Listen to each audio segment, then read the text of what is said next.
Excellencies, distinguished delegates, ladies and gentlemen, please take your seats and turn off your phones. We will begin shortly.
Excellencies, distinguished delegates, ladies and gentlemen, please take your seats and turn off your phones. We will begin now.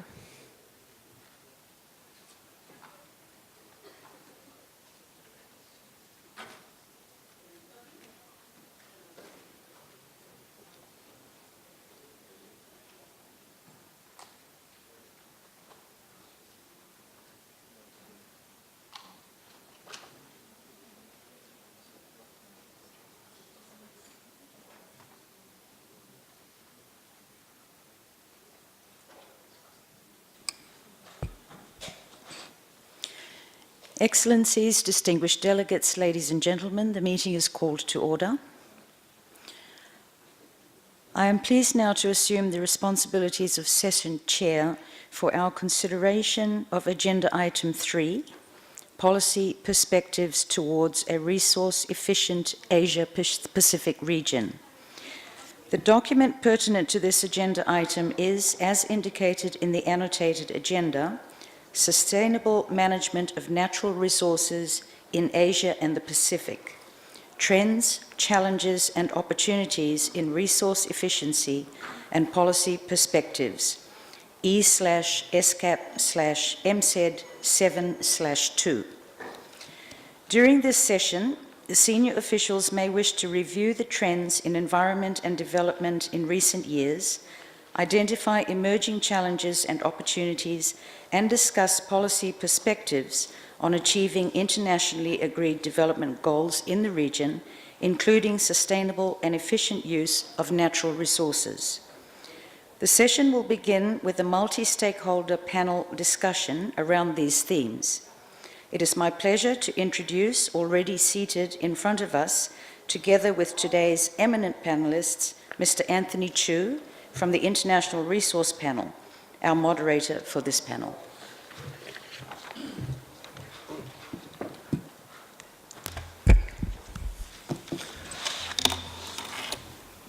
Thank you very much, Madam Chair, Excellencies, ladies and gentlemen.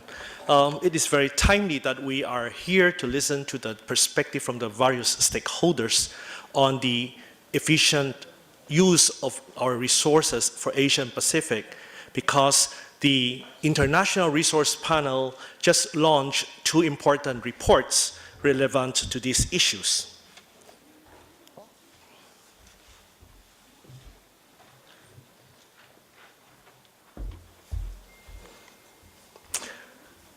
Along with the IPCC and the International Panel on Biodiversity, the International Resource Panel was created 10 years ago as a science policy interface, and we look into the natural resources as well as some impacts of the use of these resources on our ecosystem or life support systems.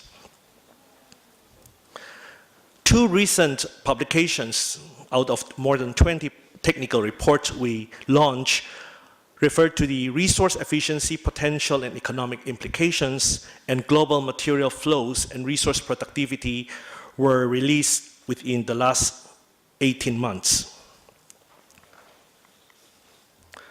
In this slide, it shows that the global trends in resource extraction shows the increase in global material use by 4 main material categories, including non-metallic minerals, metal ores, fossil fuels, and biomass.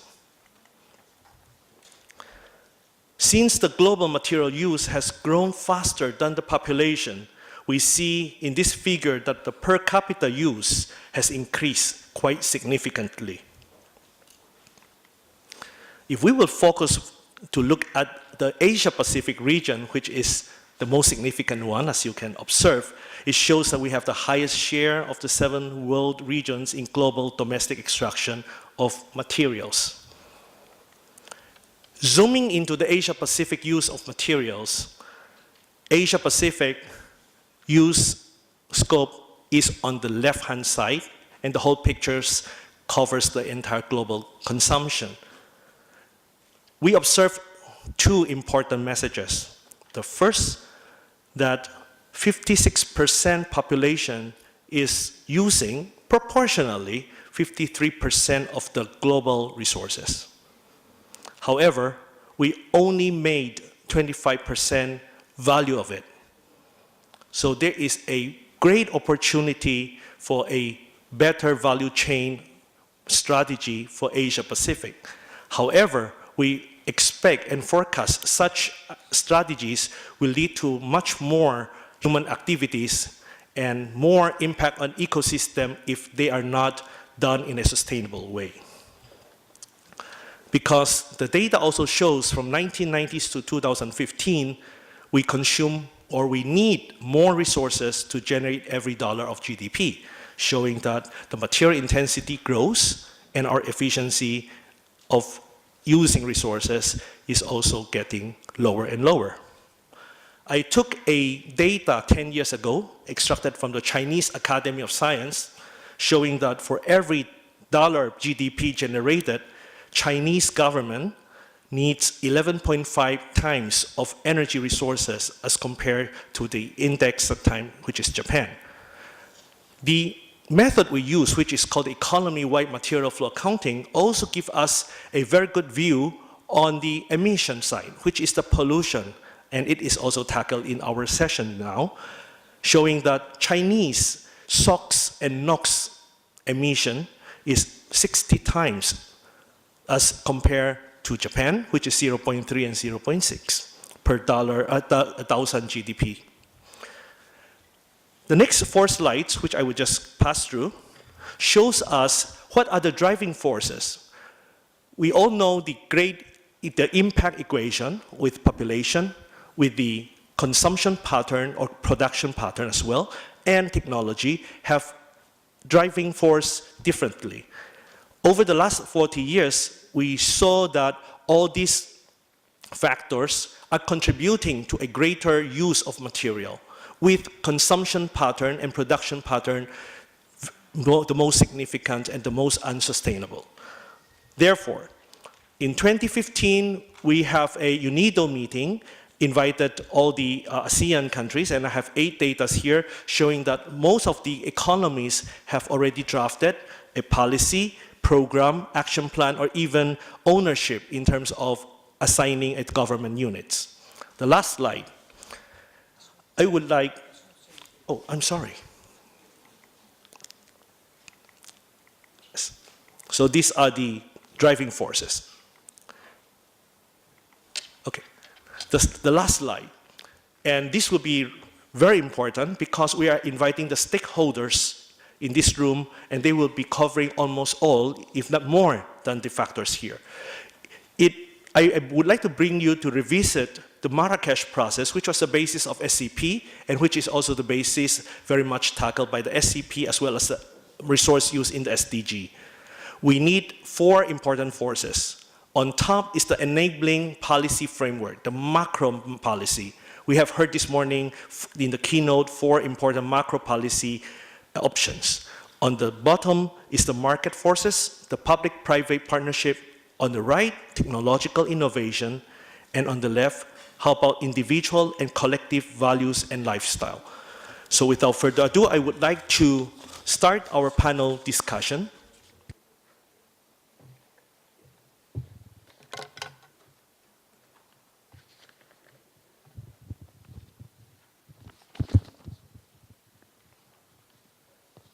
The first panelist is an old friend of mine. He just took up a new assignment in the Japanese embassy here in Bangkok, and he's the official alternate permanent representative of Japan to ESCAP, Mr. Yoshinori Suga. He's the first secretary. At the same time, my work with him was with the International Resource Panel, wherein I served in the technical panel, and Mr. Suga served in the steering committee. So I have been working and visited him in MOEJ in Japan, and we have discussed various issues on macro policy. And I would like to invite Suga-san to talk about the measures and regulatory and financing framework taken by Japan, as well as your involvement in the Asia-Pacific region on how to establish a sustainable production system and to improve efficient use of resources. Your Excellency. Thank you very much, Anthony.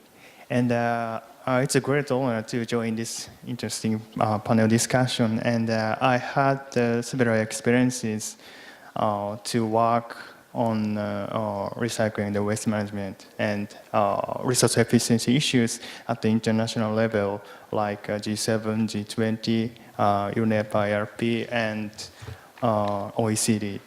So I'm very happy to share my experience and the knowledge with you here.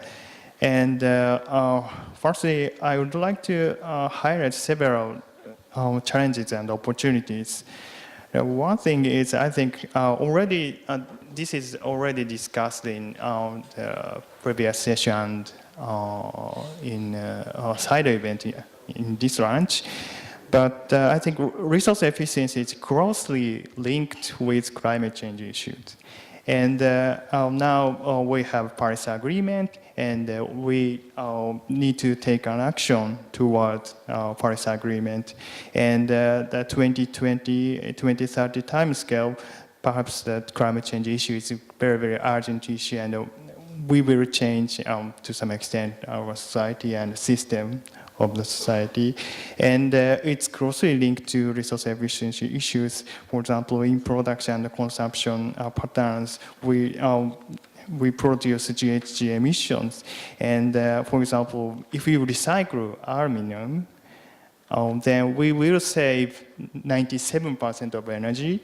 And we also organized a G7 Alliance workshop in Tokyo last December. And we discussed about this relationship between resource efficiency and climate change. And we summarized several points. And for example, one is we need to set interlinked targets and indicators. We need to evaluate the impacts of measures and interlinked accounting. And we need to take measures for reinforcing synergies, for example. These are very important for us, especially I think in this region, because the Asia is the center of consumption and production in the world. And if we assume the rapid economic growth in Asia and the Pacific, then we need more actions. And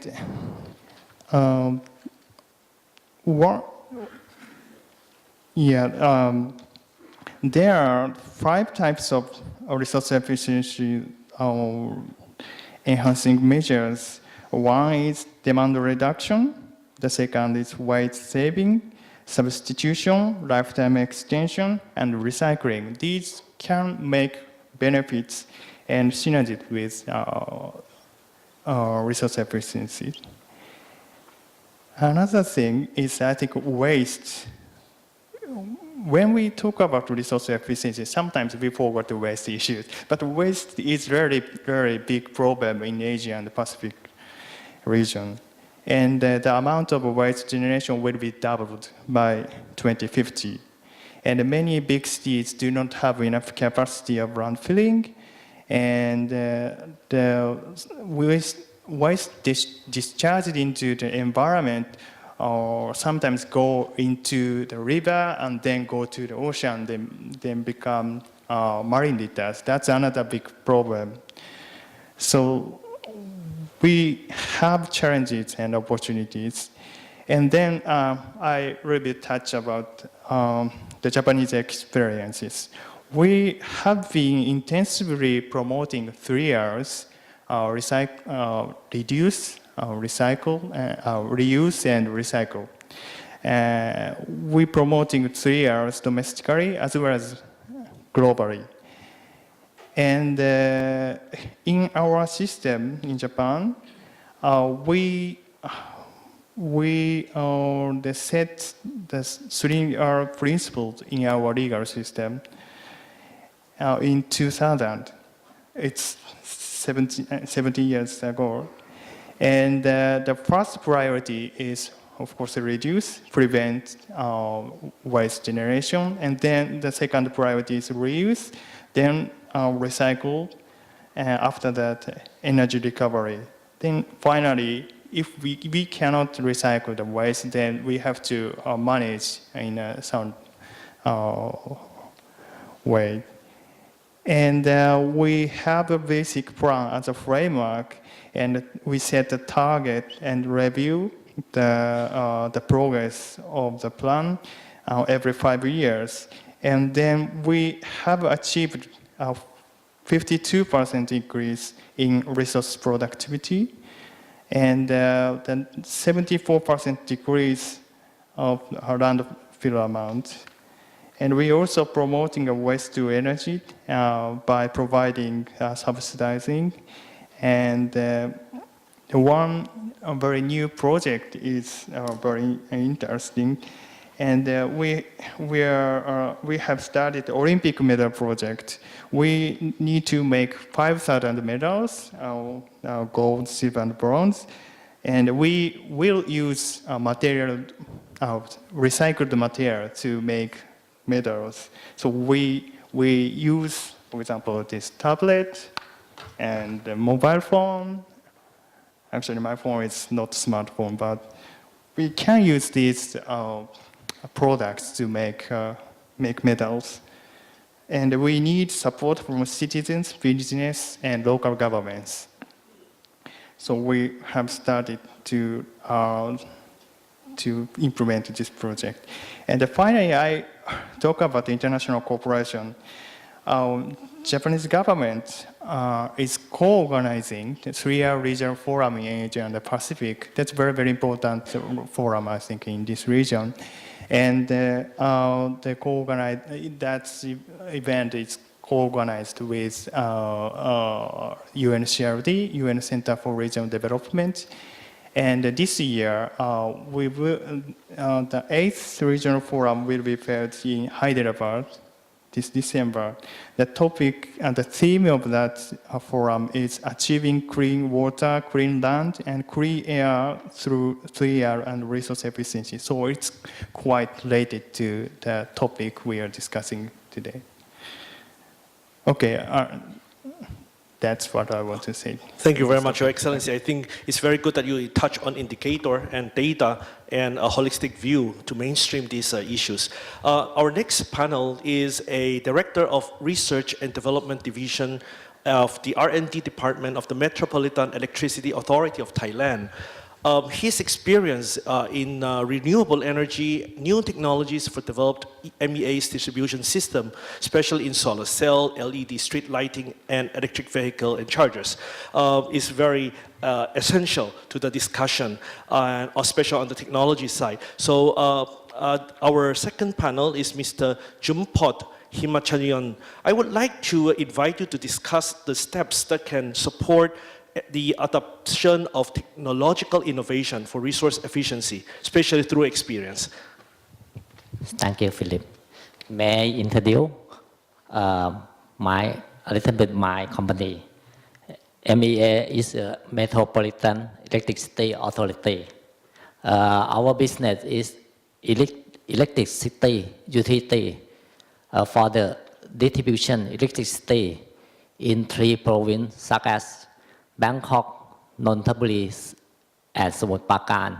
The coverage area 3,192 kilometers.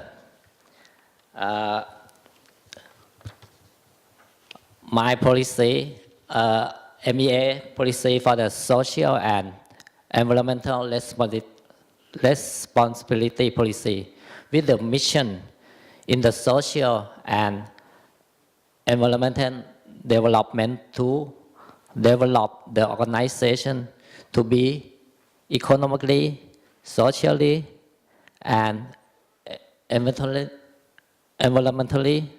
developed with the sustainability. MEA is the first organization to introduce, to use EV in our organization and establish the quick charger, the first quick charger in Thailand. We have opened this charger in the 1st August 2012, 5 years ago. Why we concern this? Because we concern for the environment and focus in the technology. Why we focus in EV? Because MEA have the duty for the distribute electricity in our area, in the service area. We prepare infrastructure for this technology, and we study for the EV technology, and we study for the charger to study in performance and technology for evaluate the performance, the charger and EV. And now, this we according for the energy blueprint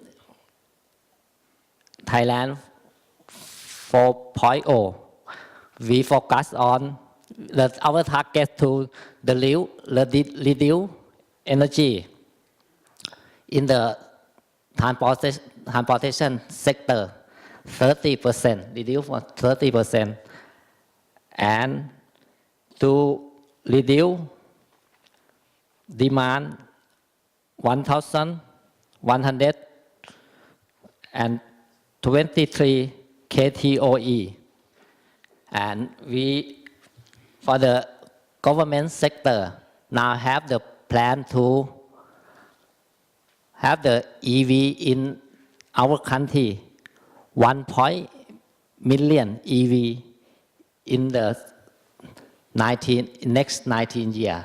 There.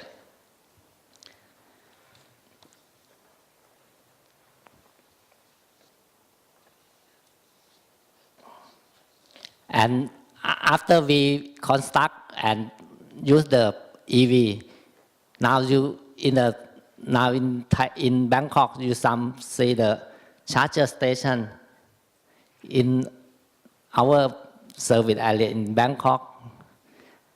And we hope EV and this technology for our company and in the Bangkok, this for the less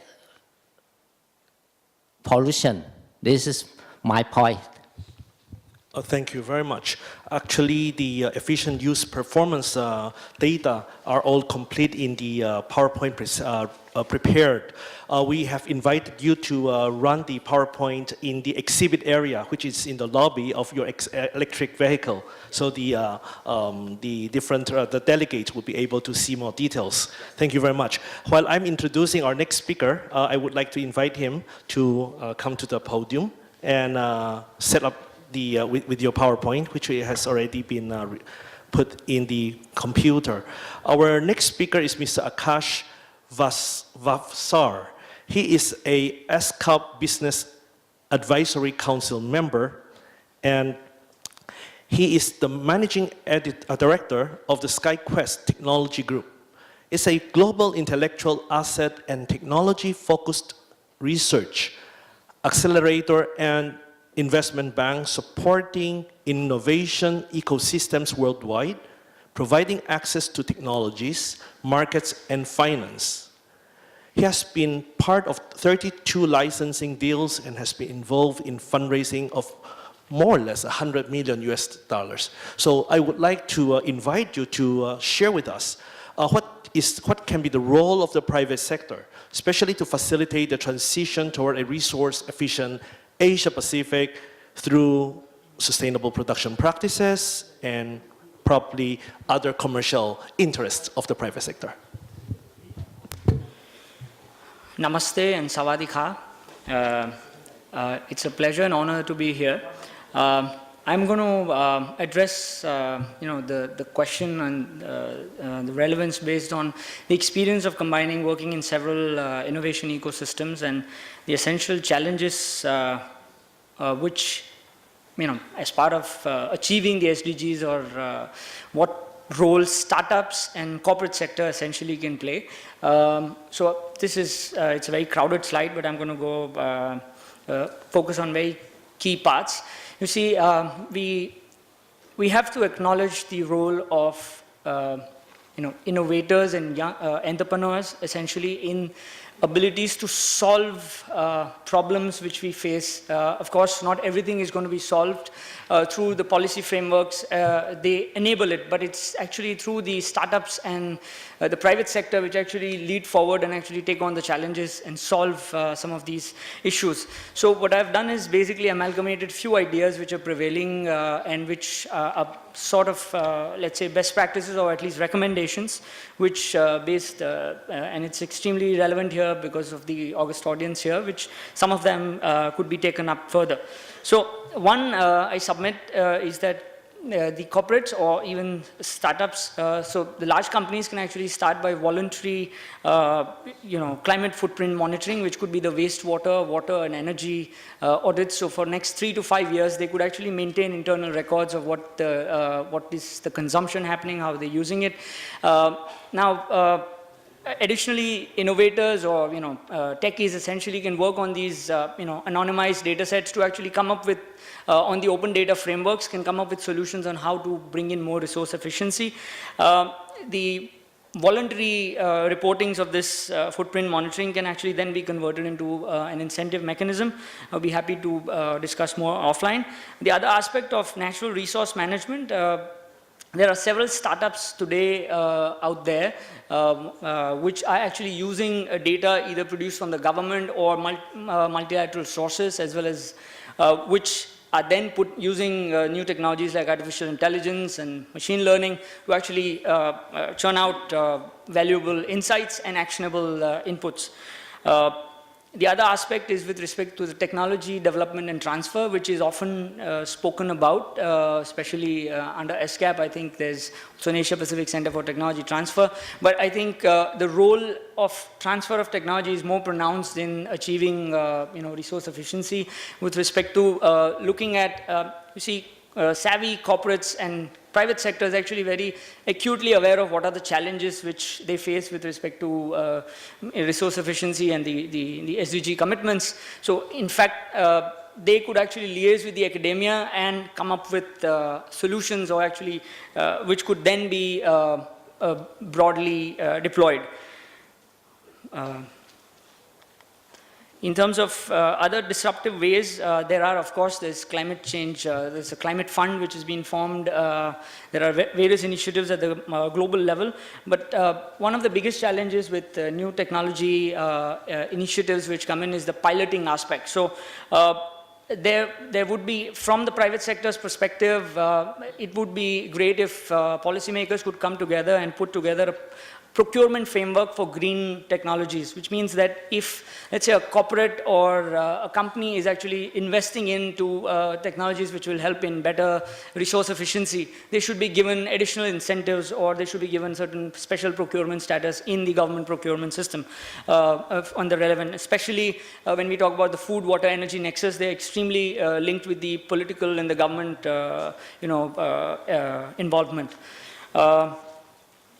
With respect to how, also it's very important to engage almost 1.8 billion youth, which is out there with respect to their sensitivity and understanding of the SDGs, and that's where again startups who work on open data frameworks. So very recently, Government of India has established an open data hack. So they're actually bringing in all the ministries to submit all the data to a common repository where startups can, or even technologists or entrepreneurs, innovators, academicians, and come and actually come up with better solutions based on that. So that can actually also bring both awareness and then the adoption for good practices.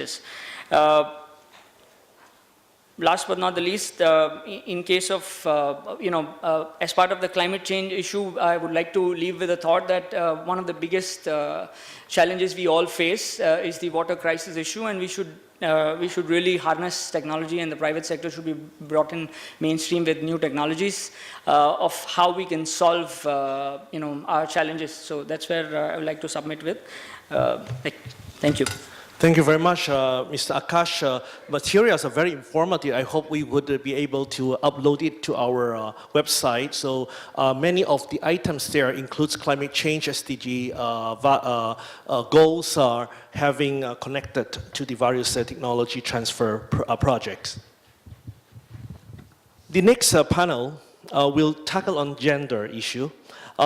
Professor Resurrection is a senior research fellow of the Stockholm Environment Institute Asian Center, and she's a gender specialist.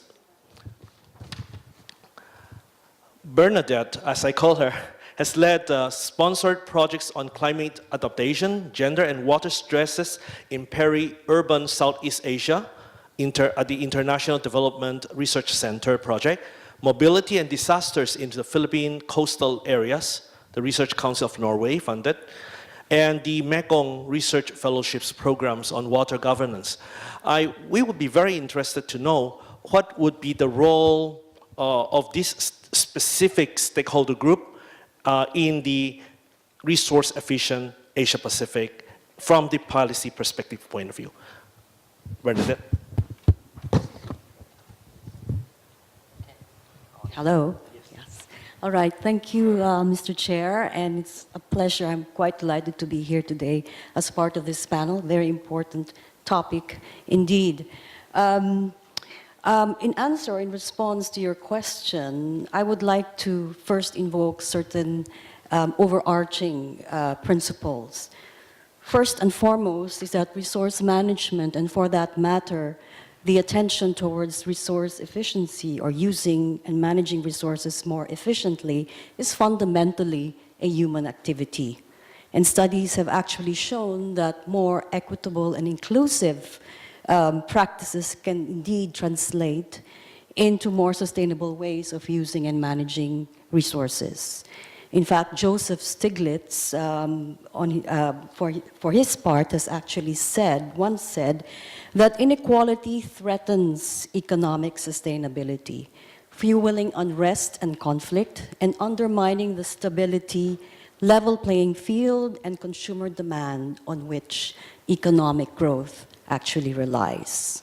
So, having said that, let me present a few areas where a gender equality and social equity approach might critically engage with efforts to achieve resource efficiency. The first area I'd like to put forward is at the macro level, looking, for instance, at policy domains. And here, the challenge, I believe, is to break policy silos. We don't need to look far. We can indeed draw from what is already there.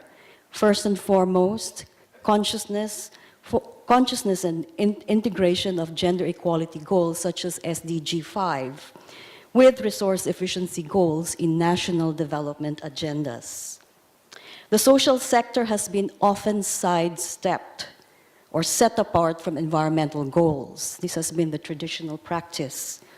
The SDGs, however, pave the way forward in a way that could alter this practice. Specifically, I would like to draw attention that specifically within SDG 5, there is a target, an explicit target, and I quote, "Undertake reforms to give women equal rights to economic resources, as well as access to ownership and control over land and other forms of property, financial services, inheritance, and natural resources."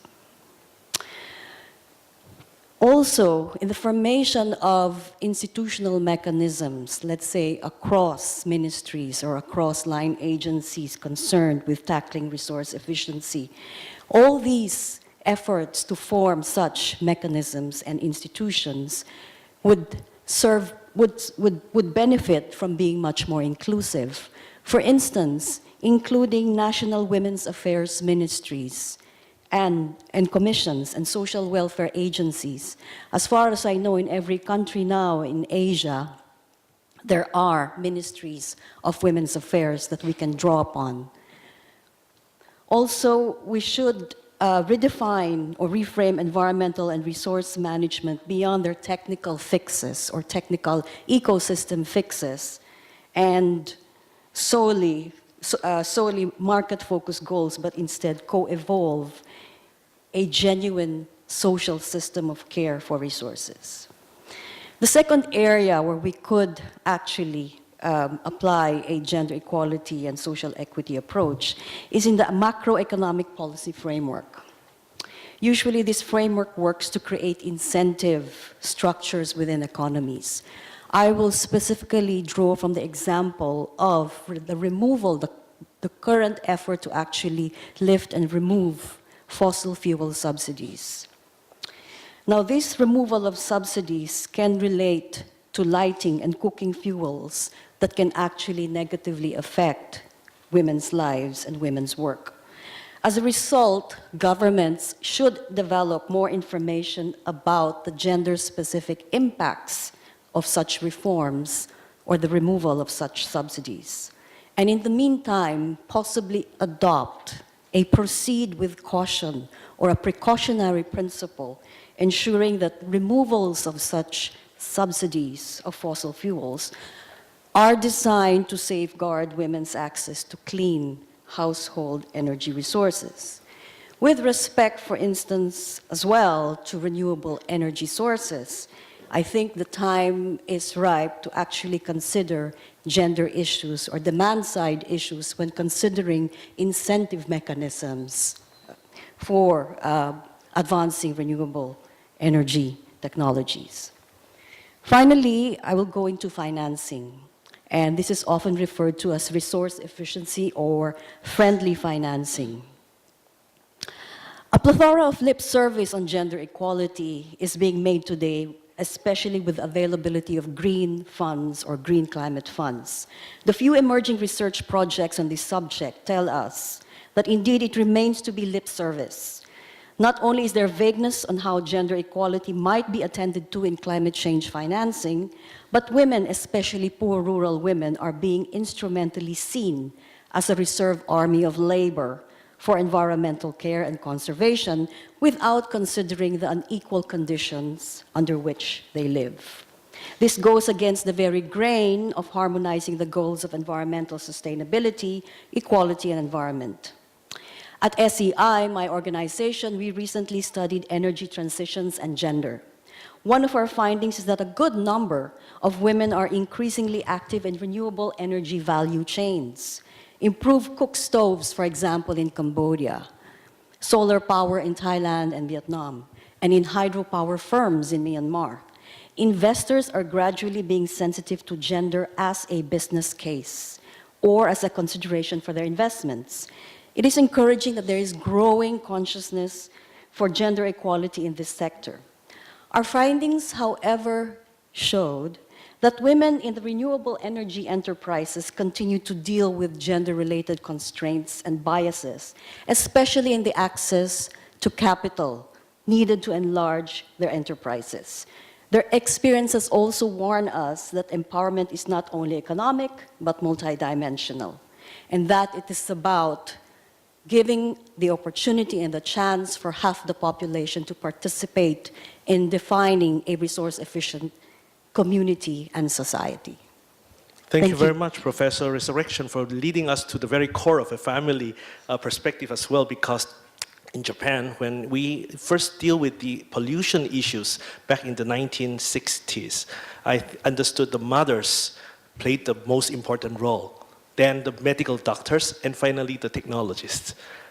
Our next speaker, our next panel, under his leadership, Mayor Mongat of Naga City, the city ranked #1 overall, most competitive component city in the Philippines by the Competitiveness Council of the Philippines. This making a history of a clean sweep of all the 3 areas. #1 in economic dynamism, #1 in government efficiency, and #1 in infrastructure. Well, we would lovely want to listen to this great leader who has a great motto saying, leadership is action, not position. Your Honorable Mayor, the floor is yours. Thank you very much, Professor Chu, and my co-panelists. Good afternoon to all of you. First of all, I'd like to thank you for Mr. Stefanos for inviting me to be part of this panel, ESCAP. So the question I'm asked to answer is, what is the role of cities and local authorities in the transition towards resource-efficient production and consumption patterns? The question is very complicated. Well, when we talk of resource, we talk of when we talk of resources, of course, we talk about how we can sustain the access to and availability of resources for use by us, by human beings. And Professor Bernadette is correct in saying that all of us are gathered here today because all of us are interested on how we can conserve and preserve the world and Mother Earth. And when we talk of resource management, we talk of sustainable cities, sustainable development of localities and countries and of the world. So we came up with MDGs and the Sustainable Development Goals, which are being implemented at the national level and of course, downloaded to the local level in the cities, for example, around the Philippines. We have the seal, the so-called seal of good local governance, wherein we are required to comply with certain laws, national laws, for example, on environmental protection, like solid waste management, water protection, air, compliance with the anti-pollution national laws. So the question now is what is the more important, to empower the national government or the local governments for us to be able to better achieve resource-efficient production and consumption patterns? So what is exactly true for all of us in the world economy is the law of supply and demand. When there is a lot of supply, the supply of the resources is accessible to all of us at a lower cost. When the supply is low, then and the demand is high, and of course, it becomes not very accessible because it becomes more expensive.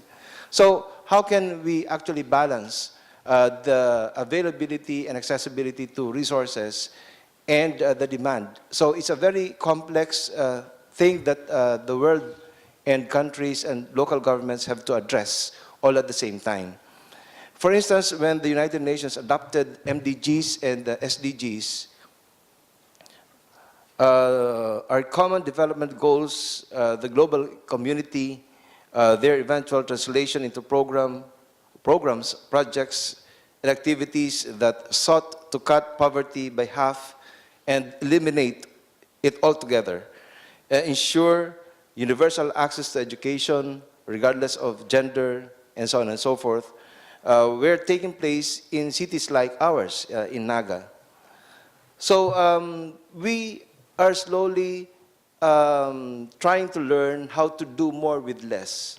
Because as the population of the world grows, the population of cities and localities grow, and there's no corresponding growth in resources that will be consumed by the cities, by the population, then there comes the problem on how the national governments and local governments can address this imbalance. The same is going to be true with the goal of resource-efficient production and consumption patterns, which is a primary advocacy of urban nexus.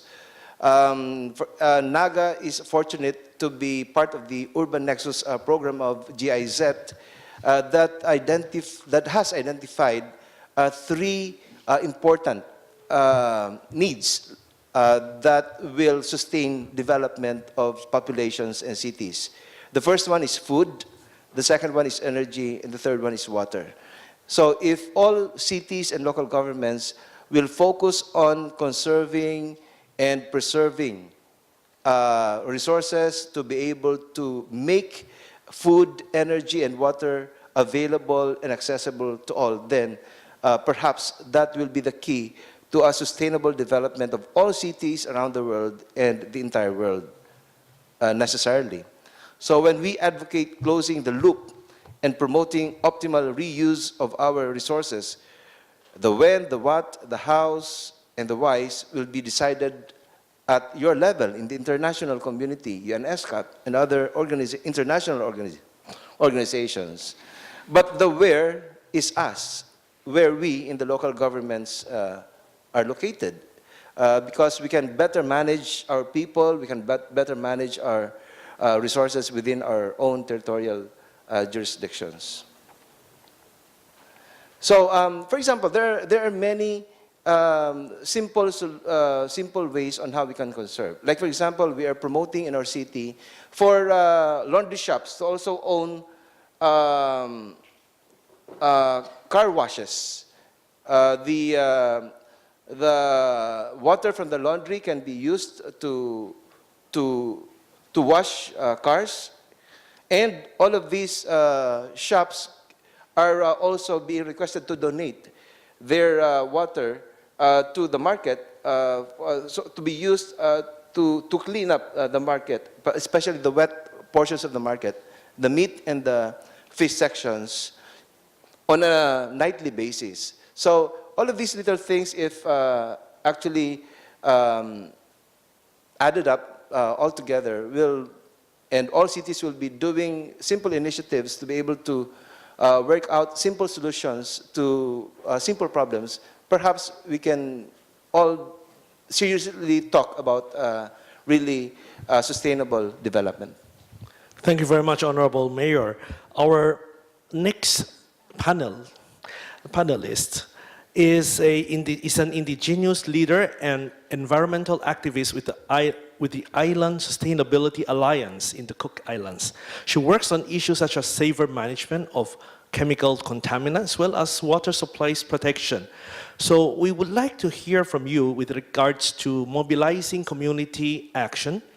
How can grassroots organizations make a difference in terms of bringing real change in the way resources can be used efficiently at home, in neighborhood, and nationally? I should pronounce your name correctly, Imogen Ingram. Am I right? Yes, pretty good. Imogen. So I'm Imogen Ingram from the Cook Islands, one of the small island developing states in the Pacific. Completely different from the Asian context. We rely primarily upon tourism and other products from the ocean for our revenues. So we don't do manufacturing as such. And so in 2000, I want to go to two interlinked but slightly different policy achievements in the Cook Islands. In 2012, our Prime Minister announced that we were going to set up this really big marine protected area of about 1 million kilometers. And he set up this panel or committee of indigenous traditional leaders, government, and pretty well, I think, a few science people. And the first thing that we thought of as a traditional leaders group, we looked at the map of the islands, and roughly there's 6 islands in the northern archipelago and 6 islands in the southern archipelago, and the map showed only the southern islands. And we thought, well, that's odd, because most of the fish around the northern group islands are around the equator. So our members of our traditional leaders group reached out to the other traditional leaders in the northern group when they came to the capital island for this annual celebrations.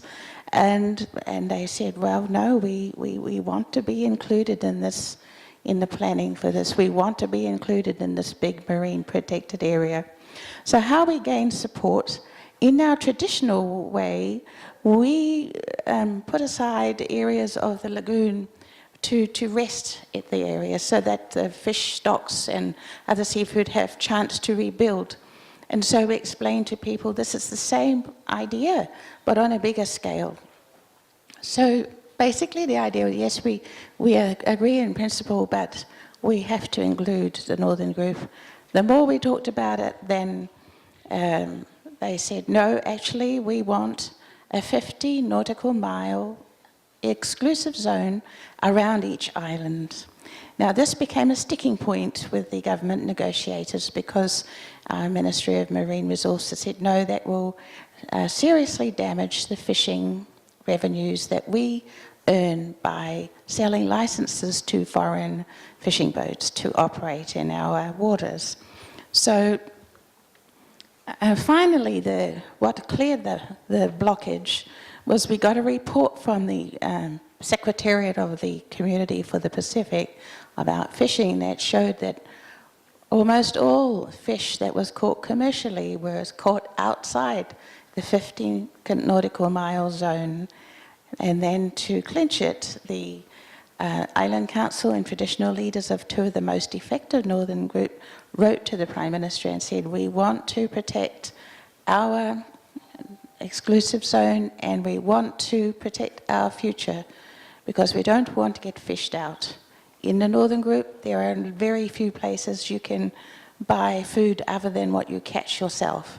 So they were very firm about that. And in the end, it was resolved well.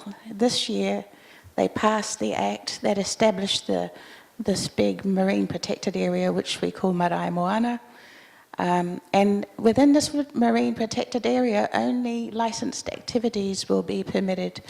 So they created a policy document, and that leads me to the next issue, where we have plans for overseas companies want to come and do deep seabed mineral mining.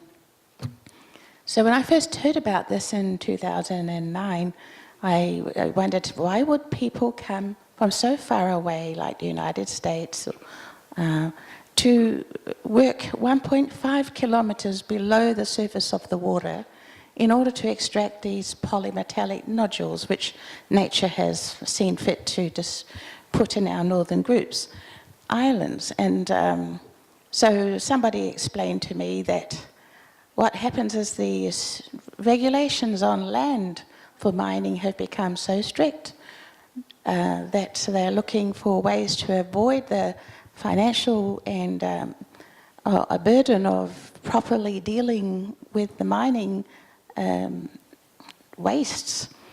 So he said what they'll do is the mother company will come, set up a small shelf company in your jurisdiction.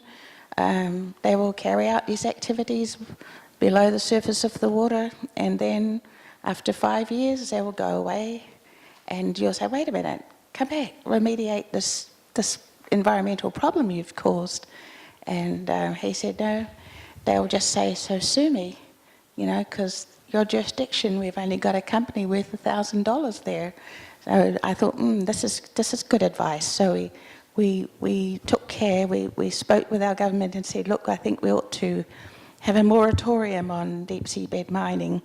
Nevertheless, a deep seabed mining commission was set up, and the talk goes on. We had examples of how they were going to mine it. There was this remote control vehicle, like a giant vacuum cleaner, goes along the ocean floor, and you could see this plume of contaminants rising from either side of it. And typically what those contaminants are is heavy metals and other toxic chemicals that have settled on the ocean floor and should probably stay there. So we commented upon that. And the next time this company showed that film, they'd cut the footage which showed the plume. Interesting, we thought. I think Papua New Guinea is the only one that has given an exploratory license for this deep sea mining. Protests from the communities there have been very strong, so that has been delayed. And we just ask, we keep invoking the precautionary principle to our government and say, let's just wait and see how this works, because this contaminant plume, first of all, most likely will affect the fishing, from which we already earn significant revenues. And then the other thing is liability for what happens if like a neighbouring country decides to do this deep sea mining, and you get this plume or contamination moving out of the jurisdiction of the company, out of the country that's doing the mining, into the jurisdiction of the next country next door, which doesn't want to do it. So then, with the uncertainty of how the ocean currents work and what we regard as a very experimental technology, we think that we should not do it. It's much easier and more controllable to mine these minerals on land, rather than take advantage of small islands with lack of knowledge and lack of economic or political clout. Yeah, I think that is a very good experience, especially from an island point of view. Yeah. However, because due to the time constraint, probably I can invite you to wrap up, and so we can pass it to the next session. So if you ask me how NGOs can affect change, I think that we act to translate in both directions, from the UN level down to local, to explain what it means in our context, and also to take the message from the local level up to our politicians and higher, to and to get the dialogue going. So luckily, they actually did listen to the objections of the community, and I think that would make their policies much easier to be implemented. I agree with you totally. Thank you so much. Let's give a good big hand to our panelists who have been contributing excellent ideas to our session. And with that, I also would like to turn over the floor back to Madam Chair. Thank you very much.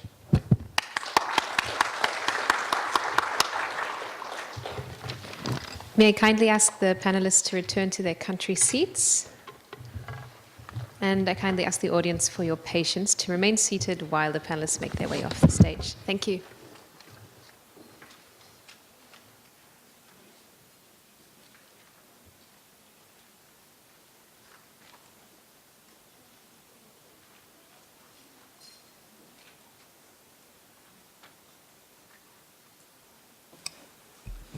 Now, thank you, Professor Chu and the panelists.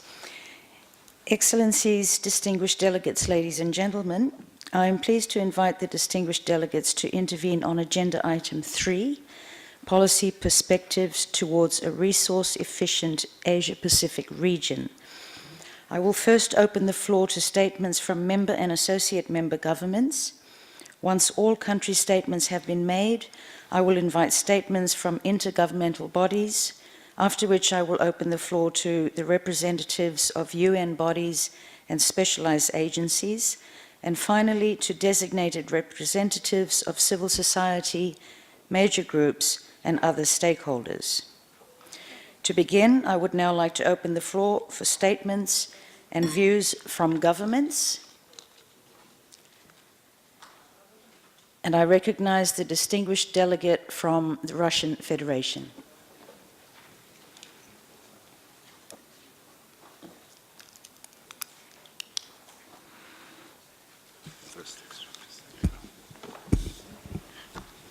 Уважаемый господин председатель, российский подход к экологически чистому, ресурсоэффективному развитию основан на положениях ключевых нормативных и программных документах, принятых правительством Российской Федерации.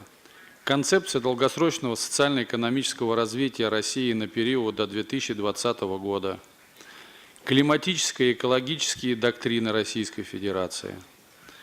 В этом контексте особое внимание уделяем модернизации и реструктуризации экономики на основе поддержки инновационного развития и построения экономики, основанной на знаниях, формированию в стране экологической обстановки, способствующей развитию человеческого потенциала, усилению государственного контроля и мониторинга за качеством окружающей среды, прежде всего за чистотой воздушного пространства и качеством питьевой воды. Разделяем зафиксированное по итогам конференции ООН по устойчивому развитию Рио-20 понимание, что зеленая экономика может выполнять функции одной из стратегий интеграции принципов устойчивого развития в реальные экономические программы. Вместе с тем, каждое государство вправе само выбирать оптимальную для себя модель модернизации, а также механизмов и средств достижения экологического чистого развития в зависимости от своих национальных особенностей и возможностей. Дублирование принципов устойчивого развития, а тем более превращение зеленой экономики в альтернативу концепции устойчивого развития, контрпродуктивно. Реализация идей зеленой экономики не должна также вести к установлению новых барьеров дискриминационного характера в международной торговле и созданию так называемых зеленых рабочих мест под предлогами экологизации экономики. Исходим из того, что весь блок вопросов, касающихся ресурсоэффективности, требует надлежащего информационно-статистического сопровождения для получения объективных данных и проведения мониторинга состояния дел на этом направлении сотрудничества стран АТР. Согласно с тем, что для качественного повышения работы ВТР по проблематике ресурсоэффективности необходимо стимулировать более тесное взаимодействие развитых и развивающихся стран. Причем такое взаимодействие должно гармонично сочетать два фактора – микроэкономический уровень и секторальное измерение. В этом же ряду стоит задача наращивания научного сотрудничества, развития человеческого потенциала и создания благоприятных рамок для передачи технологий. Благодарю за внимание.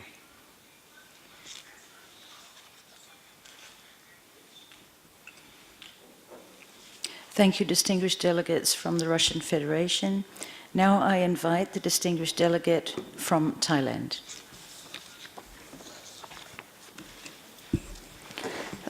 Thank you, Madam Chair. The concept of resource efficiencies has been introduced to the Asia-Pacific region over the period of time. Any improvement in resource efficiencies in the region will have significant global impact, as the region is a major consumer of global resources. Improving resource efficiencies facilitate a transition to sustainable consumption and production, which requires actions by both public and private sectors. In Thailand, resource efficiencies has been integrated to various national sectoral policy framework, the 20 years national strategies, the 12th National Economic and Social Development Plan, and the Environmental Quality Management Plan. All focuses on enhancing efficiencies and sustainable utilization of natural resources. Another important national plan is the SCP, Sustainable Production and Consumption Roadmap, aiming to change the unsustainable consumption and production of Thai society by applying resource efficiency approach within the next 20 years.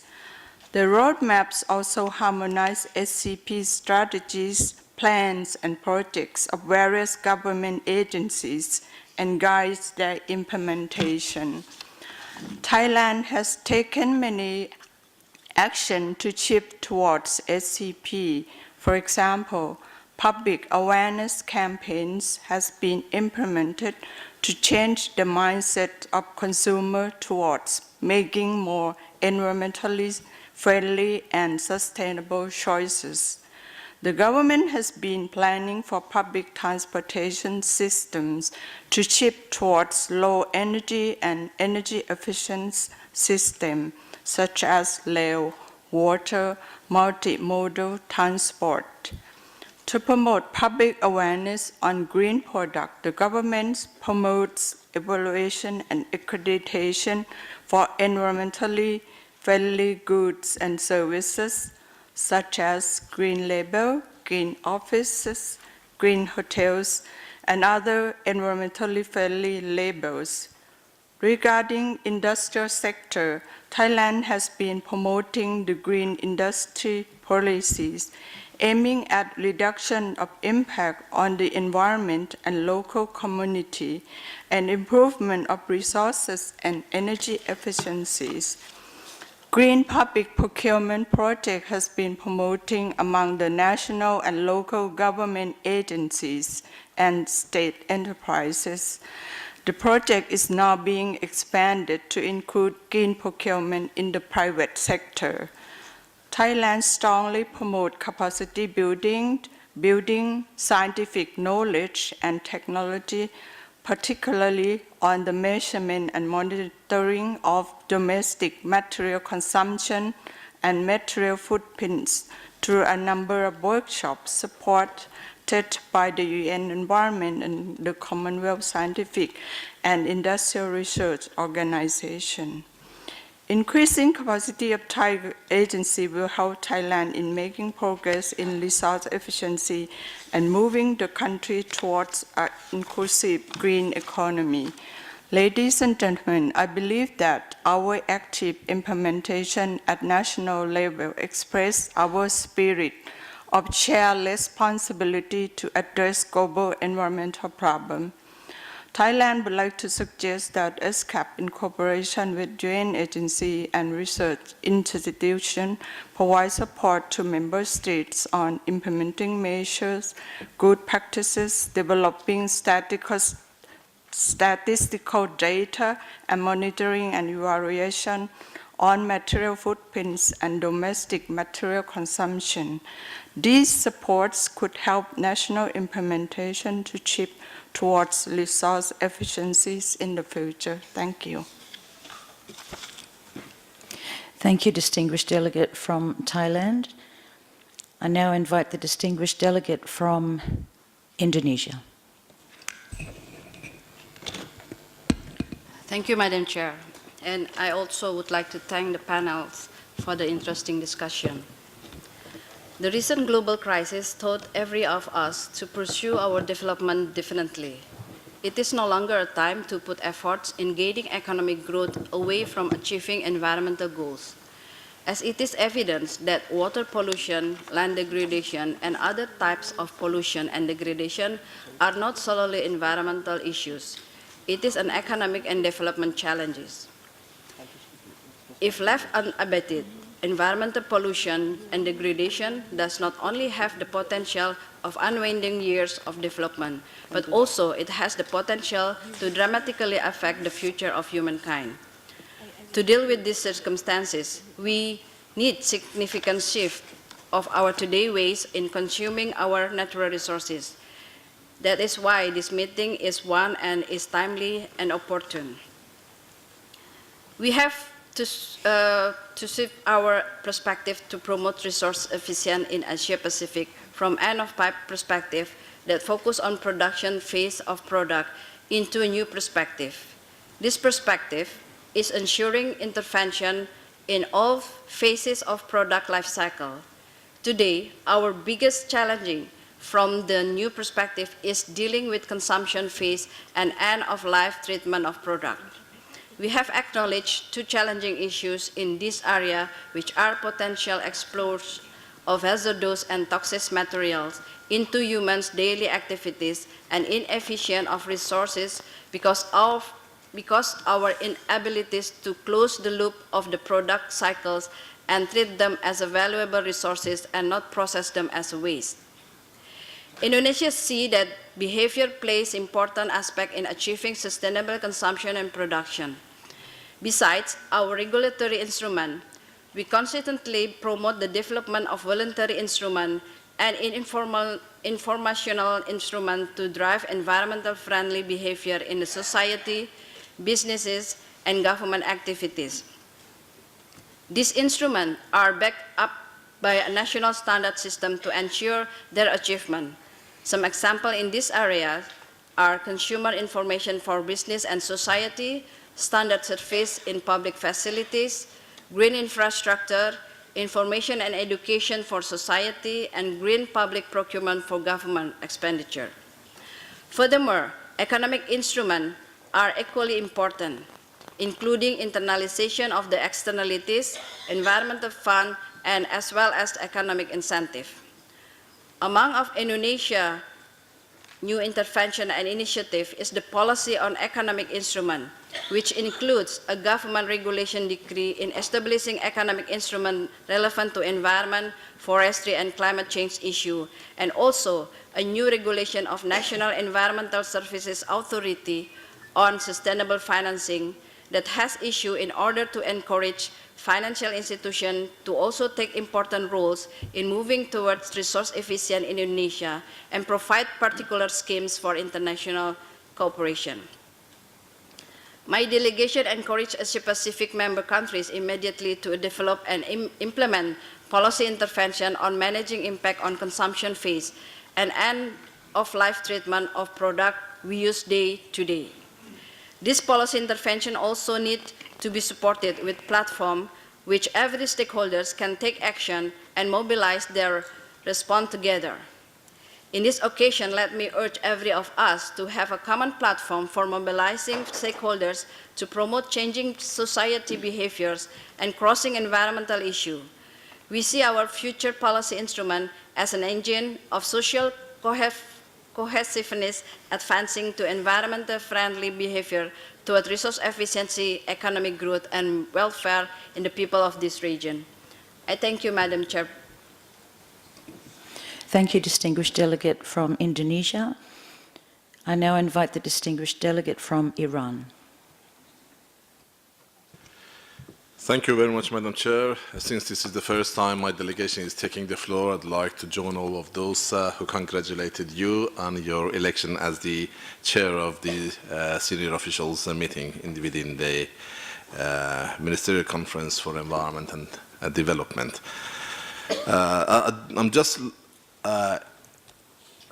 wish to share some of my thoughts and views whilst appreciating the panelists with a very informative and at times very in-depth examination of various dimensions of how societies in general and in particular in Asia and Pacific can turn into a very resource efficient mode of development. I think there are three key words that would require further elaboration. There are words such as responsibility that stems from the Rio principle of common but differentiated responsibilities with respective capabilities, and that certainly brings me back to the issue of when Her Excellency Madam Shemshad Akhtar earlier on this morning was highlighting the fact that in Asia and Pacific some 32% of the world's GDP is being produced, whilst well over 60% of natural resources are being consumed. That certainly means, as far as one would be scrutinizing the ratio, signifies the fact that Asia and Pacific is by all measures a major supplier of not only the raw materials but also the finished and semi-finished goods to the world. That really leaves a good scope for the responsibilities of not only the responsibility of the producers to take care of what they potentially leave behind once their products become obsolete. I'm very much targeting the e-waste that is becoming ever so popular these days. Wherever on earth you go, you just run into bundles of e-waste that require significant management. So the responsibility is not only with the producers, but also with those who have access or have developed the technology to better manage our environment, to better promote the issues of a more resource-efficient society within Asia and Pacific. So the second point, or the second key word, is strengthening. We all very much, at least from the west of Asia, where I come from, we very much appreciate the fact that the capabilities and the capacities are invariably limited in a number of developing countries, including Iran, and thus we need really to strengthen our activities. And a strengthening would have to be explored through the right means, and that's why forums and fora such as where we are right now would play a significantly important role as to how strengthening can really be materialized as far as the capacity is concerned. And the third word is the collective move for a paradigm shift to what we are already used to, what we are very much inclined to steer away from, and the practices that we are certainly in immense need to promote. This is very important that we share. I mean, lessons learned are said over a few decades that we'd have to really compile the best available or the best lessons learned, even the failures and the successes alike, so that we do not jeopardize the future that we want, as earlier on back in 2012, where all the heads of states and governments got together in Rio and highlighted the fact that we really want a new world that a good example of this global move in coherence was the balanced outcome of COP21 in Paris. The Paris Agreement is a real demonstration of what we all collectively look forward to. So these moves would have to be strengthened, and this strengthening comes from responsibility and the sharing of different practices and experiences and the urgency to follow, once devised, a paradigm shift to a more resource-efficient society. Thank you very much, Madam Chair. Thank you so much, distinguished delegate from Iran. I now invite the distinguished delegate from India to take the floor. Thank you, Madam Chair. Let me also join other delegates to congratulate you on being elected to the chair. And also let me thank you and the panelists for giving us insights on the resource efficiency which we just have discussed. We all are aware that there has always been a close linkage to the control of extraction and use of natural resources. But over past few decades, demands for natural resources accelerated to the extent that it has become environmental problems such as climate change, loss of biodiversity, resource deficiency, ecosystem degradation, etc., and etc. In the morning, as rightly said my fellow delegates from Iran, we heard from the Executive Secretary, ESCAP, that resource efficiency in the region is a matter of concern, and we need to address that. And my fellow delegate just now explained in detail that how we need to, further deliberate and come to an action. So therefore, one of the key sustainability challenges for coming decades will be use of natural resources efficiently and mainstreaming the resource efficiency strategy, which is based on the life cycle approach. Targeting the reduced abiotic resource use in order to reduce current levels of anthropogenic environmental parameters. Therefore, a reduction of global materials use, or if not, at least stabilization at the present levels, demand major reduction in metabolic rates, especially Asia-Pacific region, which can be achieved by indulging resource efficiency, not only throughout the material life cycle. I think we need to have the environmental life cycle assessment as one of the key tools in order to see that right from the cradle to grave approach. Extraction, design, manufacturing, consumption, etc., etc. And more so, we need to address the post-consumption stage, wherein this region has been almost like sort of a dumping from the developed countries. So we need to address that system, how to address those issues for either we say resource recovery, waste recovery, in whatever term we need to say, that we need to address. As a sustainable future demands many initiatives, and one way to tackle these adverse impacts of resource crunch, environmental and economy is that Asia-Pacific region needs a transformation towards more resource-efficient practices and technologies coupled with the behavioral change. What is required? We have technologies somewhere else, we can take them at a cost, but what we need to have the behavioral pattern of the consumer, we all. So we need a behavioral change from the consumers for dealing with resource use and reuse of their waste streams. So resource efficiency can be a game changer, and particularly with the additional value of the behavioral pattern of the consumer.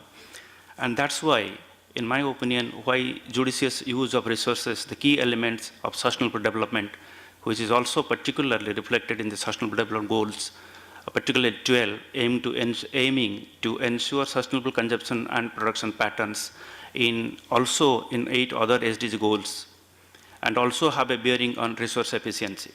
Therefore, Madam Chair, there is a greater responsibility on all of us to take a judicious balance which is required among not only with the producers, but the consumers and as well as the disposal system. Thank you, Madam Chair. Thank you very much, distinguished delegate from India. I now invite the distinguished delegate from Uzbekistan. Thank you, Madam Chair. distinguished delegates, ladies and gentlemen. I'd like to make my intervention in Russian. Уважаемые дамы и господа, сегодня первая половина дня. Сейчас мы слушали выступления ряда стран, и понятное дело, что большинство стран, практически все страны уже приняли цели устойчивого развития и сумели адаптировать на национальном уровне. Мы считаем, что это очень важно, особенно с учетом того, что в целях устойчивого развития закреплены конкретные индикаторы, к которым мы должны стремиться. Комплексный подход реализации целей устойчивого развития в совокупности означает то, что основное внимание необходимо уделять на обеспечение достойных условий проживания для населения, повышение благосостояния, как и в обеспечении экологической безопасности, так и в социально-экономическом развитии. Конечно, особенно для стран, которые участвуют здесь, для стран региона АТР, это будет сопровождаться с увеличением потребления энергоресурсов. И в этом плане мы также в Узбекистане придаем особое значение вопросам повышения энергоэффективности, более расширенного внедрения возобновляемых источников энергии. Хочу отметить, что за последние годы Узбекистан снизил энергоемкость экономики на более чем на 60%. И, к примеру, только в 2015 году мы увеличили энергоэффективность на 10% и в 2016 году на 7,5%. Вместе с тем существует ряд задач, которые необходимо решать нам и на следующую перспективу в соответствии с принятыми постановлениями президента страны, определены конкретные приоритетные направления, которые включают в себя внедрение инновационных технологий, научно-технических разработок в сфере развития возобновляемой энергетики, расширение производства и локализации энергосберегающего оборудования и в том числе путем трансфера технологий. Диверсификацию топливно-энергетического баланса в части производства электрической энергии с использованием возобновляемых альтернативных источников энергии, энергетическая утилизация вторичных энергетических ресурсов, вовлечение особенно субъектов предпринимателей в создание генерирующих мощностей, снижение энергоемкости выпускаемой продукции путем создания новых и модернизации технического и технологического перевооружения действующих мощностей на основе внедрения современных энергоэффективных и энергосберегающих технологий. Мы рассчитываем, что до 2030 года сумеем снизить энергоемкость экономики еще на 50% по сравнению с 2016 годом и увеличить долю возобновляемой энергетики на 20%. Сегодня также были отмечены вопросы, связанные с обращением с отходами. Мы считаем, что это очень важная и актуальная тема, особенно для наших стран. И в этом плане хотел бы поделиться то, что в этом году принято новое постановление президента, которое предусматривает внедрение комплексного подхода в сфере с обращением отходами, которое позволило бы объединить весь цикл от сбора до утилизации, переработки и вовлечения в производственный процесс вторичных ресурсов из отходов. В этом плане мы поддерживаем предложения некоторых стран и считаем, что очень важно в этом процессе привлекать больше, значит, частные ресурсы, развивать государственно-частное партнерство, в этих целях применять финансово-экономические льготы и преференции, которые позволили бы превратить это направление в экологическую и экономически выгодную сферу деятельности. Особо хотели бы обратить ваше внимание на вопросы, связанные с рациональным использованием природных ресурсов трансграничного назначения. В этом плане мы привержены применению особенно международных инструментов ООН. Это такие конвенции, которые обеспечивают регулирование вопросов среди стран в использовании трансграничных ресурсов. Мы считаем, что использование трансграничных природных ресурсов должно осуществляться на основе норм международного права с учетом интересов всех государств. Пользуясь возможностью, хочу сообщить, что в настоящее время региональным центром по превентивной дипломатии Центральной Азии разработаны проекты конвенции по использованию трансграничных рек и региона, это крупные реки Амударья и Сырдарья, И надеемся, что принятие этих документов будет способствовать обеспечению рационального использования водных ресурсов региона. Касательно деятельности ООН и его организации, хотели бы сообщить, что мы считаем, что пришло время уже действовать. И наши действия в первую очередь должны быть направлены на решение конкретных задач, приземленных задач и способствовать особенно поддержке принимаемых действий, принимаемых мер развивающимися странами, регионам. Желаю успехов в вашей работе. Спасибо. Thank you, distinguished delegate from Uzbekistan. Are there any other governments who wish to speak before I open the floor to intergovernmental bodies? I see none. I will now open the floor to intergovernmental bodies. Are there any representatives of intergovernmental bodies who wish to speak before I open the floor to UN bodies and specialized agencies?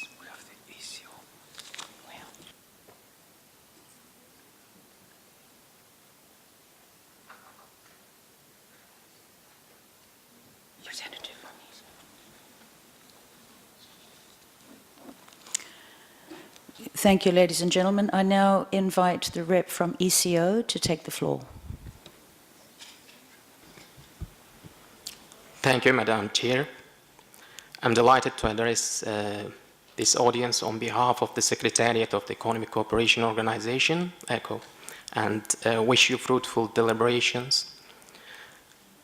Over the last 3 decades, ECO has developed into a full-fledged regional intergovernmental organization with growing international profile. And ECO is now involved more than ever in creating sustainable environmental frameworks for cooperation. ECO member states have recently endorsed the ECO Vision 2025, which is the key strategic document streamlining our organization with the emerging regional and global trends through enhancing multi-vector cooperation within ECO and beyond. The vision, inspired by 3 principles of sustainability, regional integration, and conducive environment, has identified social welfare and environment among 6 priority areas for regional actions in the coming years.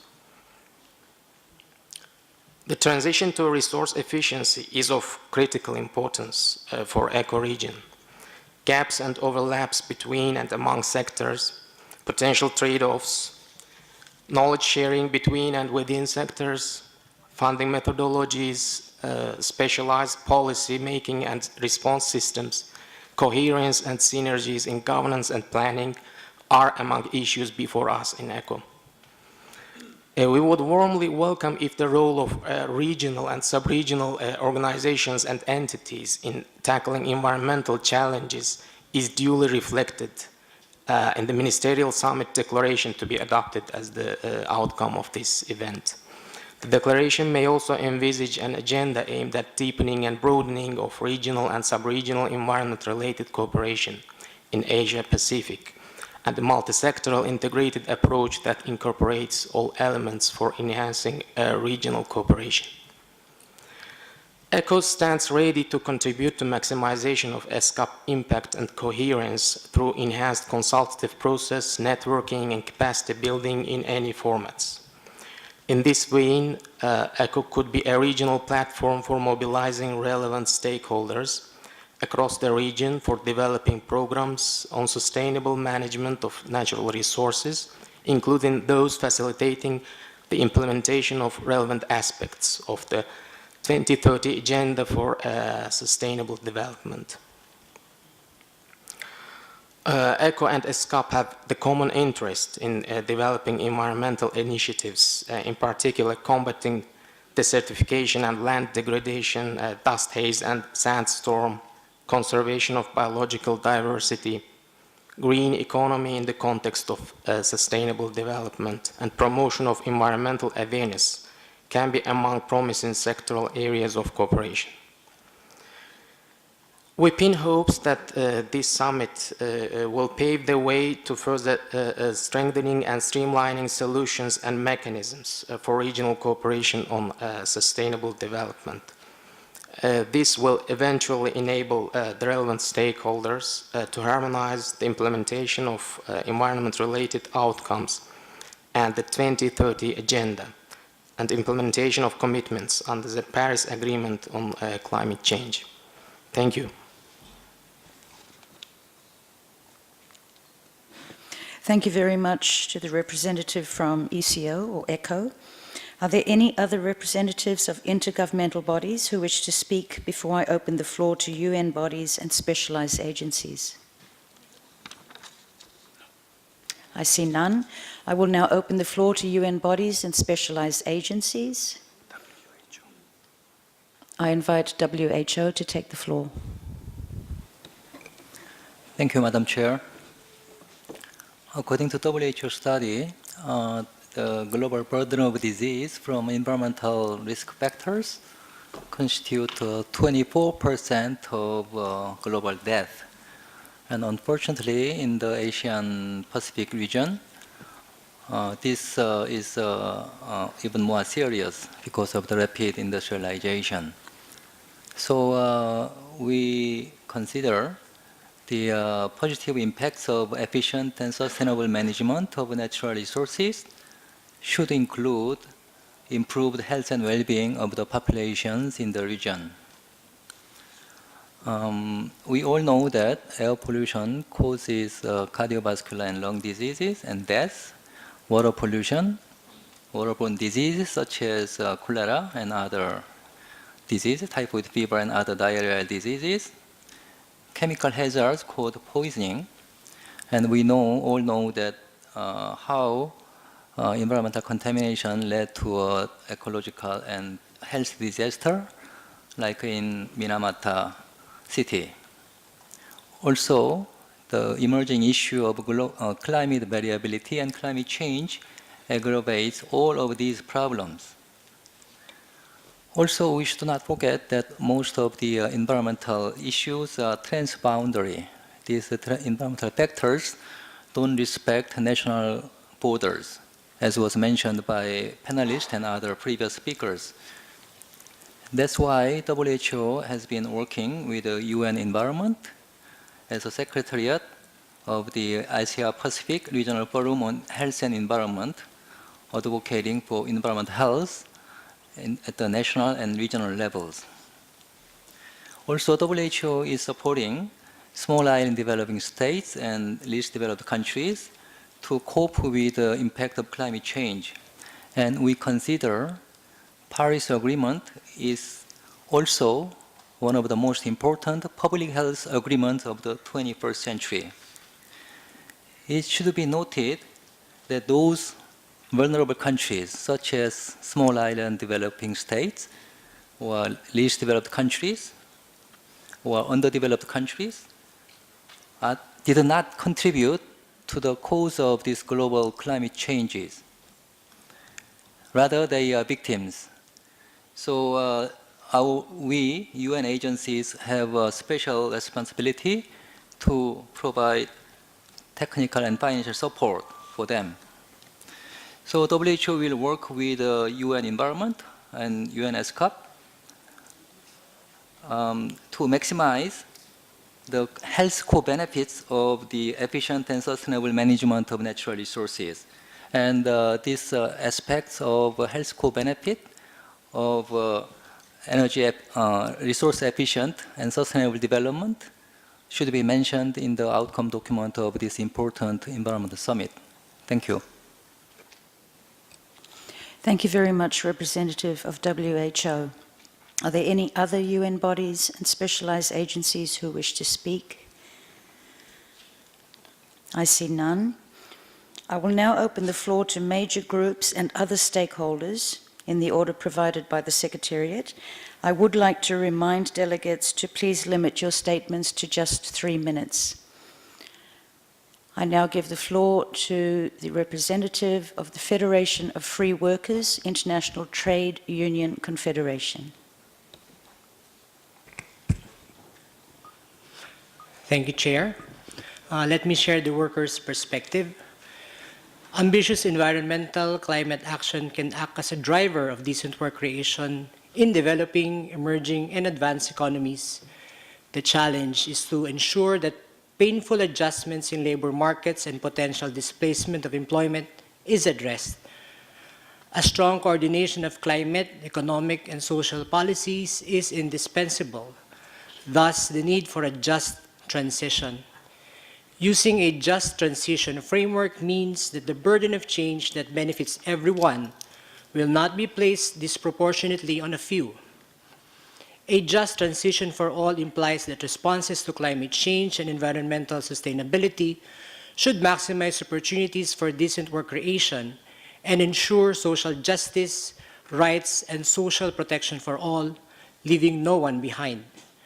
Governments need to open up the space for greater participation of social partners in the implementation of specific measures to realize UN resolutions.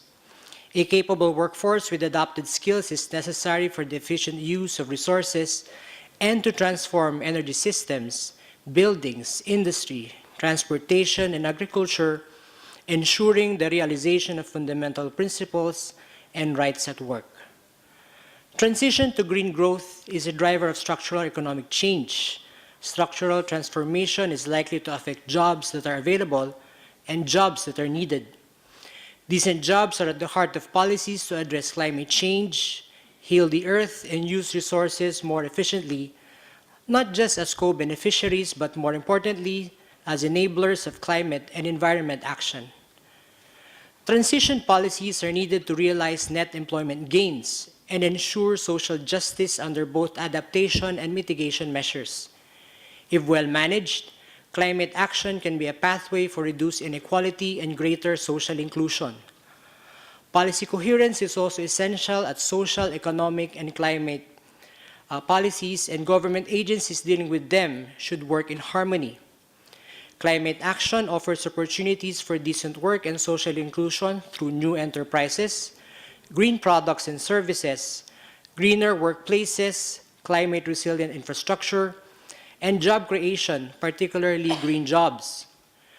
Green jobs are decent jobs in any economic sector that improve energy and raw materials efficiency, limit greenhouse emissions, minimize waste pollution, protect and restore ecosystems, and support adaptation to effects of climate change. Greening of jobs help reduce environmental impact, ultimately to levels that are sustainable.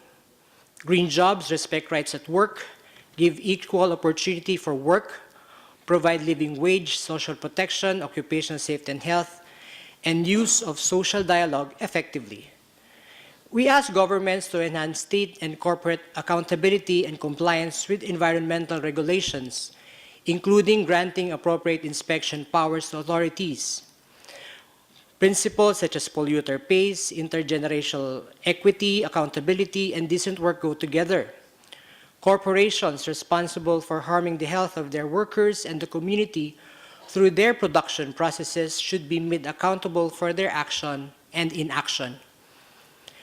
Increased opportunities for engagement with workers and grassroots communities, including mechanisms for social dialogue throughout policy and decision-making processes at all levels. Established compensation, employment, skills development, and social protection measures for workers in sectors and their respective supply chains that will be affected by a shift to environment-friendly industries and practices, and create an enabling environment for sustainable and greener enterprises that creates jobs. I remind you on time, please. That would be all. Thank you, Madam Chair. Thank you very much, Representative of the Federation of Free Workers, International Trade Union Confederation.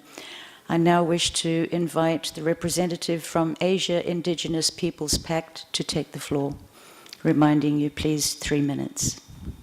Thank you, Madam Chair. Here I am speaking on behalf of Indigenous Peoples Major Group. First of all, I would like to congratulate to you all, the newly elected Bureau.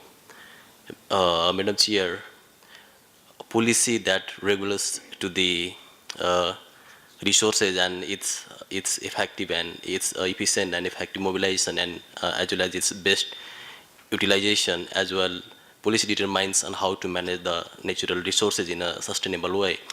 the Paris Agreements on Climate Change and United Nations Declaration on the Rights of Indigenous People on REAP and Convention on the Biodiversity CBD are in place that promotes to the sustainable management of natural resources through indigenous knowledge perspective. The indigenous peoples have their own customary laws and traditional practices concerning to sustainable natural resources management that has been recognized by those international human rights instruments. The tools and technologies used by indigenous peoples for sustainable management of natural resources enhance to the environmental protection and conservation. Madam Chair, there are many challenges threats to the actors who are actively working for the sustainable natural resource management. The state policies have not recognized the contribution of the indigenous peoples in sustainable resource management. Instead, they are blamed of destroying the natural resources. The policy gaps in institutional gap. The policy gap is an institutional gap that does not limit to the plans and programs, but also limit to the implementation. Means keep away from access to manage the natural resources in an efficient and sufficient way. Because of that, the environmental hazards cannot be mitigated and measures cannot be taken. And resource efficiency is at another challenge. Developing countries in the region on an average need 5 kg of material to produce 1 unit of GDP, while industrialized countries need 1/5 of this. According to ESCAP, bearing energy efficiency, which has registered impressive gains, resource efficiency in the region has been decreasing since 2000. The domestic material consumption and materials footprints per capita has been rising, and so is resource intensity. There is also very little evidence of significant decoupling between resource consumption and economic growth, except the energy sector. Madam Chair, in order to respect the sense and spirits of SDGs, policy perspective should prioritize legal recognition of customary land tenure of indigenous peoples through specific policies, actions, and measures guided by clear targets, indicators, and data disaggregation, including by ethnicity, to be monitored through participatory flow-up and review process at all levels. As well, ensure policy cohesion and balance implementation of the 3 dimensions of sustainable development based on respect, protection, realization of human rights. National implementation plans should uphold clear social and environmental safeguards. A reminder of time, please. Thank you, dear. Thank you, Madam Chair.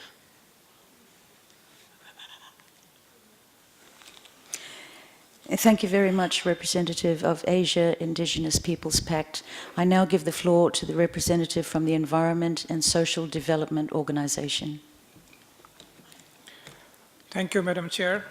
On behalf of Environment and Social Development Organization, I would like to express my sincere thanks and support this ESCAP document. Madam Chair, our region, we have resource to tackle the SDG. But resource management is the biggest challenge, particularly for natural resources. We believe it is the high time to protect our forest, land, and water bodies. As this document describes that sustainable and efficient management of natural resources is a frequent and crucial aspect of the 2030 Agenda and other global agendas. The present document provides an update review of trends, challenges, and opportunities emerging from the use of natural resources in the region in recent years. Taking this as an explanation, we believe collective national and regional approach is the high demanding. A political commitment is an emerging need. Real and practical participation of the grassroots people, including indigenous and marginalized groups with multi-stakeholders needed. We strongly believe regional cooperation is the key, and coordination between government agencies, academia, CSOs will help to reduce information gaps, and this cooperation will foster more resource-efficient approach in Asia-Pacific region. Thank you very much. Thank you very much to the representative from the Environment and Social Development Organization.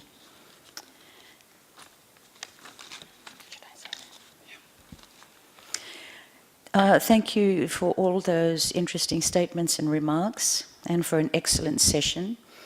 We are running exactly 4 minutes behind schedule, so we will go straight into the next item. So, Excellencies, distinguished delegates, ladies and gentlemen, we are now moving to the consideration of Agenda Item 4, Draft Ministerial Declaration on Environment and Development for Asia and the Pacific. As per the annotated agenda document E/ESCAP/MSED7/3, Draft Ministerial Declaration on Environment and Development for Asia and the Pacific is indicated for this agenda item. Following the issuance of this document, 5 informal consultations of the Advisory Committee of Permanent Representatives of ESCAP have deliberated on the text with the view of advancing towards consensus. Based on these discussions, the document has been updated and issued as E/ESCAP/MSED7/WP1. Therefore, the document pertinent to this agenda item is E/ESCAP/MSED7/WP1, which I understand has been circulated to seats of government yesterday and has been distributed today to all delegations. This document is now before us for final consideration and recommendation for adoption at the ministerial segment. This session is structured as follows. First, I would ask the Secretariat to introduce the process and the document. Then we shall proceed with the consideration of the text of the declaration with a view to recommending it for adoption. Subsequently, the floor will be open for country and stakeholder statements. I now have the pleasure to invite our esteemed and learned Secretary, Mr. Stefanos Fotio, Director of the Environment and Development Division, to introduce the draft ministerial declaration. Mr. Fotio, the floor is yours. Thank you, Madam Chair. Excellencies, distinguished delegates, ladies and gentlemen, this session is tasked with considering the draft Ministerial Declaration on Environment and Development for Asia and the Pacific.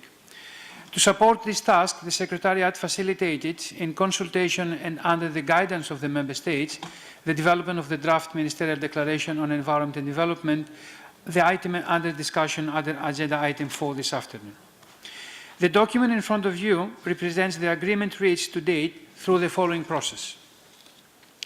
A zero draft, together with a note on the process for developing the declaration, was presented to the Advisory Committee of Permanent Representatives and other representatives designated by members of the Commission, ACPR in short, on 30 June 2017, and sent to all seats of governments for comments. Subsequent iterations of the declaration were produced based on inputs received both from seats of governments and through informal consultations of the ACPR for a total of 6 consultations. During the last informal consultation of the ACPR, held on August 31st, members of the ACPR have reached tentative consensus on the draft ministerial declaration, and the document is now presented to you as E/ESCAP/MSED7/WP1, Draft Ministerial Declaration on Environment and Development for Asia and the Pacific. This document, as our Chair has said, was sent to all seats of governments yesterday, and a hard copy was also distributed to all delegates this morning. It is also available on the website under Official Documents, Agenda Item 4 of the conference. Excellencies, ladies and gentlemen, while the Secretariat facilitated the process, the document itself is an outcome of the work and direct inputs of Member States.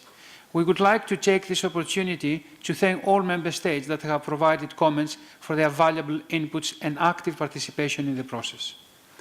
The draft Ministerial Declaration reaffirms the commitment of ESCAP members and associate members to relevant internationally agreed development agendas, and in this regard defines regional priorities for promoting the sustainable and efficient management of natural resources and the environment. We look forward to hearing your views and anticipate the adoption of the declaration on Friday at the ministerial segment of the summit, following your recommendation. Thank you, Madam Chair. Thank you, Mr. Fogio. I understand from your presentation that the current text of the declaration is the product of direct recommendations and negotiations by the member states. I would like to thank the ESCAP member states for taking ownership of developing the declaration and reflecting in it their collective wisdom. I am confident that all the work that member states have already put into this document will greatly facilitate our discussions today. Distinguished colleagues, let us now begin our consideration of the draft declaration on environment and development for Asia and the Pacific as contained in E/ESCAP/MSED7/WP1.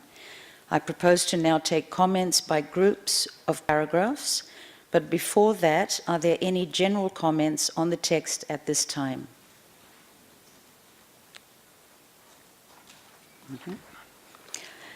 As I see none, let us proceed. Are there any comments on paragraphs 1 to 7? 1 to 7. Give the floor to Indonesia. Indonesia? I had a general comment. I'm sorry, I didn't see. Oh, apologies, Indonesia. We didn't see your hand up. Indonesia, you have the floor now under general comments. Thank you. Chairperson. First of all, let me thank the Secretariat for providing the document as well as explaining the process of producing the draft declaration. To paraphrase a popular saying, with abundant natural resources comes great responsibility. It is indeed a great responsibility for this region to ensure that such natural resources will continue to provide sources of living for future generations. If those resources are managed unsustainably, the resource can quickly evolve into a sinister course for the region. For Indonesia, ensuring a balanced environment and economic development agenda is a matter of national survival, and indeed, I believe it's also for this region. So at this occasion, let me share some general views on the draft declarations by emphasizing the following points. First, we share the concern that environmental degradation, including that one by the climate change, it's also threatened our livelihood. So it is important for this region to also build the resilience of the regions. Second, political leadership, affirmative action, and multi-layer partnership and collaborations, as well as mobilized resources, are among key components of the region platform in moving towards inclusive and sustainable economic development of the region. Third, environmental challenges is unique and time-specific. Thus, recognizing the national circumstances and priorities, as well as capacity and level of development, is essential of the draft declaration. And lastly, we hope that the draft declaration can focus on not what, but how to implement the agenda of this region in longer term and how to put the vision into action. I thank you, Madam Chairperson. Thank you very much, Indonesia. As we have no other comments under general, we will proceed. Are there any comments on paragraphs 1 to 7?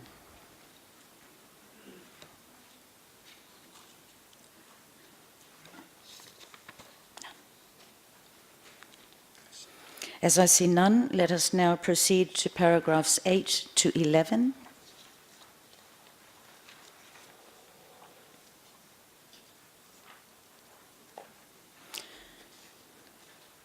As we have no comments on paragraphs 8 to 11, could we proceed to paragraphs 12 to 17?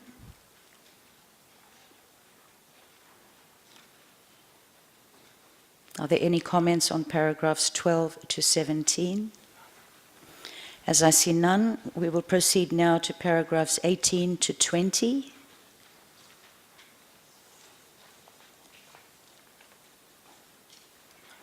We also see none. We will proceed now to paragraphs 21 and 22.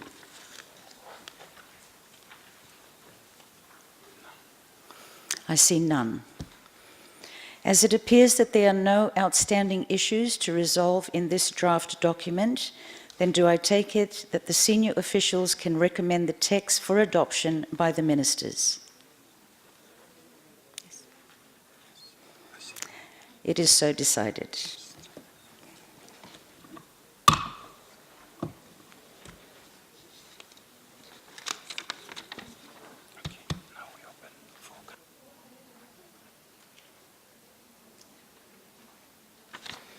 Excellencies, distinguished delegates, ladies and gentlemen, I will now open the floor for any statements under this agenda item. First, I will open the floor to statements from member and associate member governments. Once all country statements have been made, I will invite statements from intergovernmental bodies, after which I will open the floor to the representatives of UN bodies and specialized agencies, and finally to designated representatives of civil society, major groups, and other stakeholders. To begin with, I would now like to open the floor for statements and views from governments.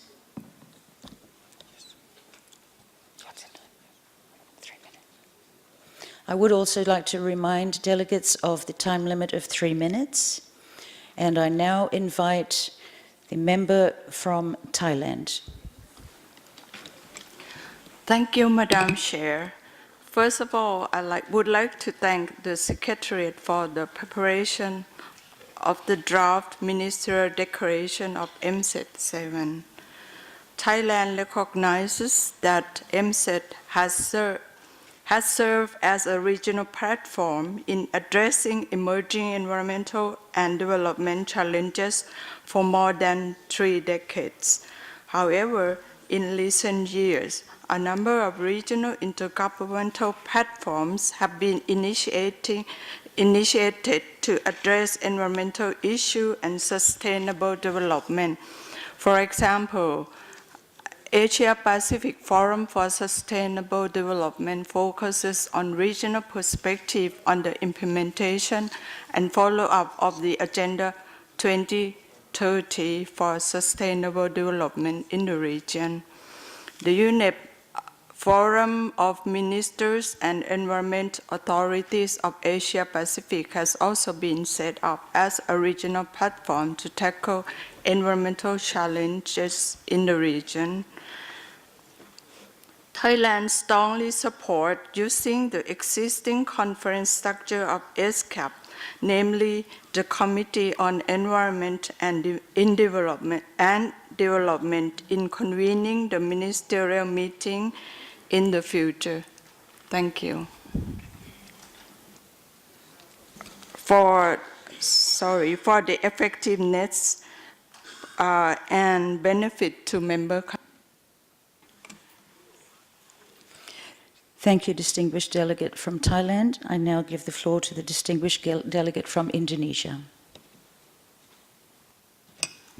Thank you, Madam Chairperson. I also would like to join Thailand in thanking the Secretariat for providing all the documents for this meeting, as well as for organizing the meeting in effective way. As has been said by the Thailand, we also would like to underline the importance of roles of UN ESCAP and this Ministerial Conference on Environmental and Development as a regional platform towards sustainable development within this region. This region is very important not only for our people of this region, but also for the globals and for the rest of the world. So I urge the UN ESCAP and under your leadership to continue good work and implementing affirmative action as well as multi-layer collaborative with not only with UN agencies but also with countries to ensure that our agenda will be effectively implemented. Thank you, Madam Chair. Thank you, distinguished delegate from Indonesia. Are there any other governments who wish to speak before I open the floor to intergovernmental bodies?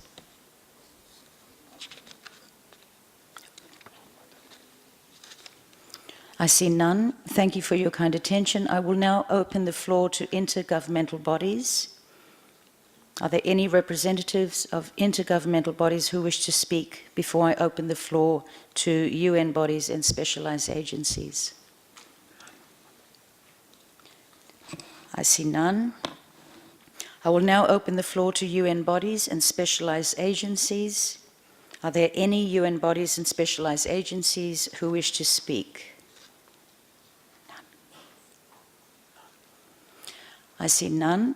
I will now open the floor to major groups and other stakeholders in the order provided by the Secretariat. I now give the floor to ETC Group. Thank you very much, Chair. I am from the Action Group on Erosion, Technology and Concentration based in the Philippines. I am speaking on behalf of the science and technology community and as part of the Asia-Pacific Regional CSO Engagement Mechanism, APRSEM. We welcome efforts to make the Ministerial Declaration more responsive to key challenges to resource efficiency in Asia-Pacific. The resolutions in the declaration are encouraging, but we urge member states to operationalize this into concrete actions to attain the lofty goals of MCED. To ensure transparent review and follow-up of implementation of these resolutions, we recommend for the review of progress to be aligned with the tools, indicators, and review framework adopted for the SDGs, especially relevant targets and indicators. This will help facilitate reporting by governments on progress of implementation of MCED resolutions in between the conferences every 5 years. We appreciate the resolution on sustainable agricultural practices and sustainable livelihoods in paras 18E and F, the central role of small-scale producers, fishers, livestock herders, and indigenous people, especially women, in ensuring food security primarily through agroecological practices that conserve biodiversity and protect natural ecosystems need to be recognized and supported to promote dynamic local economies based on sustainable livelihoods. 70% of the world's food needs are supplied by small-scale producers in both rural and urban areas worldwide. It is a sad irony that the people who feed us are the ones who are left behind and stay at the bottom.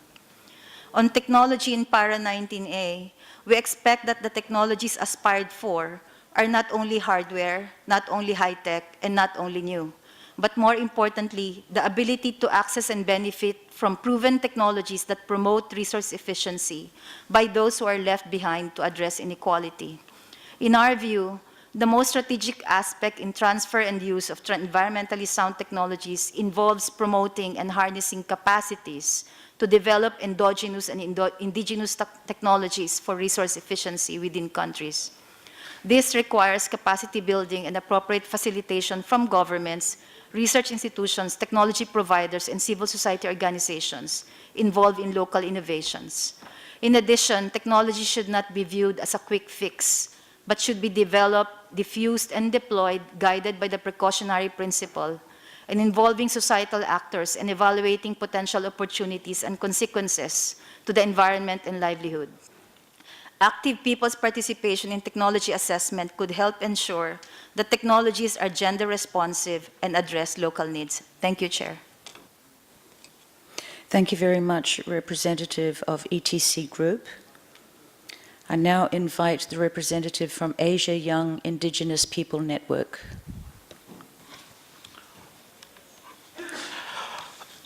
Thank you, Madam Chairperson. Let me now take this opportunity to thank the governments that are actively participating here and in increasingly constructive manner. I would like to call for your attention to the voice, views, and recommendation of the more than 270 million indigenous people scattered around in the Asia-Pacific region calling for ecological and development justice.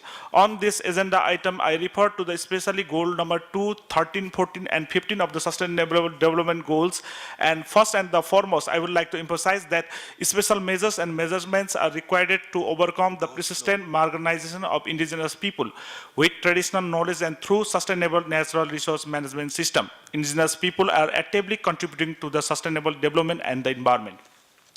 I strongly believe to end hunger, tackle climate change, and protect marine life and resources and biodiversity. It is an urgent and important task for the government of the Asia-Pacific region to take all the necessary measures, including to conduct the legislative and policy review to protect land and livelihood rights of indigenous people on contributing towards conservation of the environment. The land grabbing is getting increased in the Asia-Pacific region in enormous number these days by the state and business corporation. We take this increasing land grabbing as a key barrier to nourishing the land and producing food, protecting environment, and achieving the sustainable development goal in a natural resource-friendly way. Madam Chair, we voice out to respect and recognize the contribution of the indigenous people on the protecting the environment and mentioning of the measures to promote and protect FPIC rights of indigenous people that has been stated in UN DRIP and Paris Climate Agreement on the draft ministerial declaration, which will secure rights to land, territories, and resources for the indigenous people, which is cross-cutting across the sustainable development goals. Recognition, protection, and promotion of the land rights will have the significant contribution to achieve not only the goal 1, 2, 3, 5, 10, 13, 14, and 15 in particular, but also the whole sustainable goals in the general. I strongly believe that it is also crucial to ensure full and effective participation of the indigenous people and other stakeholders in the national development planning process, including identification and prioritization of the SDG target and indicators. Madam Chair, with this prevailing situation, we strongly recommend as follows here. Establishment of the permanent, open, and inclusive participatory mechanism and its implementation from local to national and international level, not only for the planning but also for monitoring, follow-up, and review of the environment and development policies and program. Consider and recognize indigenous peoples' traditional knowledge as with modern science and technology in protecting and preserving forests and biodiversity. Thank you for listening to the voice of indigenous people. Thank you. Thank you very much, Representative from Asia Young Indigenous People Network. I now invite the representative from Siko Dikon to take the floor. Thank you, Madam Chair. I speak on behalf of Siko Dikon India and Farmers Constituency of Asia Pacific Regional CSO's Engagement Mechanism. Madam Chair, while we welcome the declaration, we must also express that the declaration falls short of capturing the aspirations of not only farmers but also small food producers and significant part of the humanity which is concerned about sustainable agriculture, food safety, and food sovereignty. Many of us believe that despite stark warnings, we are still to make a very clear and explicit departure from the business as usual and corporate control of food and agricultural production and trade. Despite unimaginable loss of agricultural biodiversity, fertility of land available for food production, agroecological approaches, we are still not ready and willing to bring a reversal in the approaches which have caused problems in the first place. We are worried about the monumental problems of poisoning of land, air, water, and human health impacts due to pesticides and fertilizers, air and water pollution. We are also concerned about the rampant land grabbing, feminization of agriculture without providing women farmers enough access to land, credit, inputs, information, and identity as farmers. The system looks at farmers merely as agents of food production, which along with the climate change impact, falling prices, and volatility in the global food prices due to future trading in food derivatives, is alienating farmers from food production. The unequal terms of trade for developing countries, especially in agricultural trade, further erodes farmers' confidence in the institutions like the WTO, and a new wave of free trade agreements threaten to put in place WTO plus conditions. We are also particularly concerned about the application of untested and questionable technologies like genetic modification, synthetic biology, nanotechnology, big data, and artificial intelligence in agriculture and food production, and we identify that these technologies are undesirable, unethical, and unnecessary, which will benefit only few companies and industrial agriculture, and resist these false solutions. Domination of agriculture, trade, commodity by few agribusiness companies and mega mergers are further concentrating power and profits in fewer hands to the expense of the farmers and small food producers. We emphasize that the global crisis of sustainability, climate change, state and corporate impunity violates human rights of farmers and consumers as well. We urge all the governments in the region to take a step backward from the age-old maximization of production approach to minimization of risk for the benefits of farmers, land, food, inclusive and sustainable development, and for the entire planet. I thank you, Madam Chair.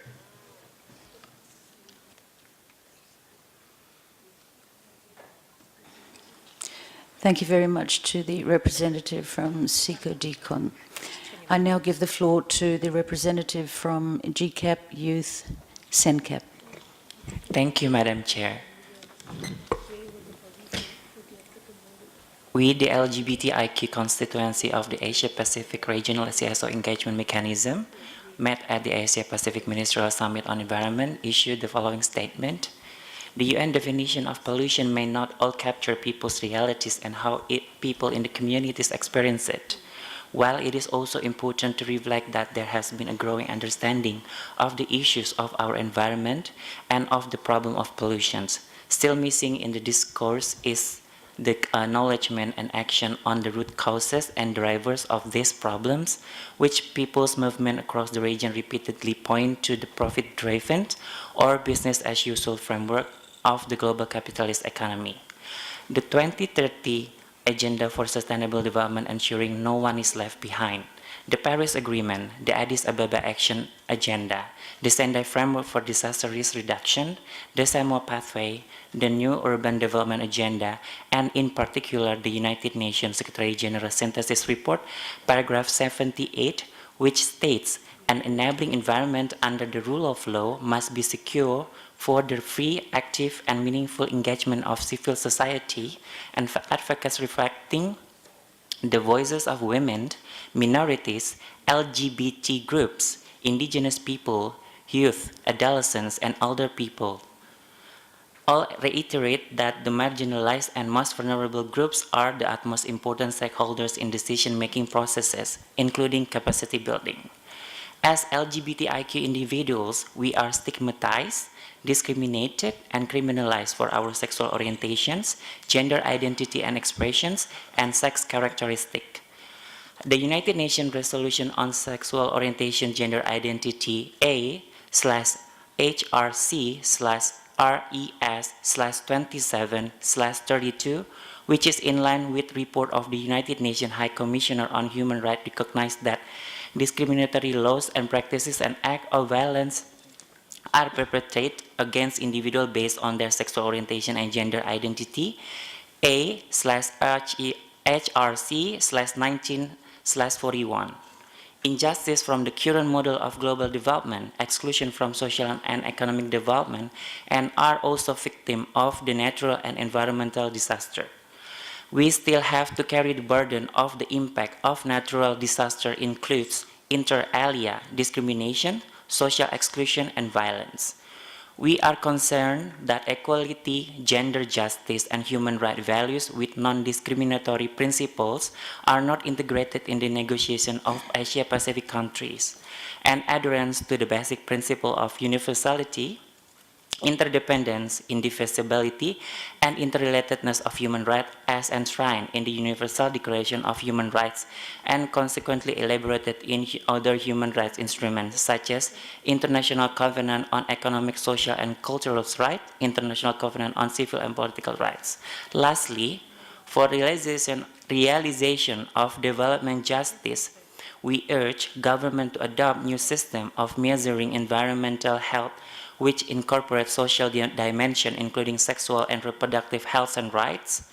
We ask the government to increase opportunities for engagement with LGBTIQ communities, including mechanisms for social dialogue throughout policy and decision-making processes at all levels, and enhance participation of all relevant stakeholders so as to adopt policies that reflect their views and concerns.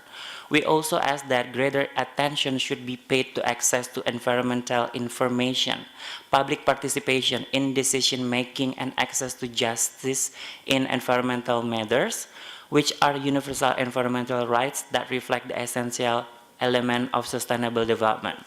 We demand policy coherence and enforcement and coordination mechanism, and establishing a policy framework creating synergy in prevention of pollution and achieving Agenda 2030. Thank you, Madam Chair. Thank you very much, Representative of GCAP Youth, CENCAP. As we have no other statements, I wish to thank you all so much for very interesting remarks and for an excellent session. We will now move on to Agenda Item 5, which is Other Matters. I'm asking distinguished delegates if there are any other matters that need to be discussed.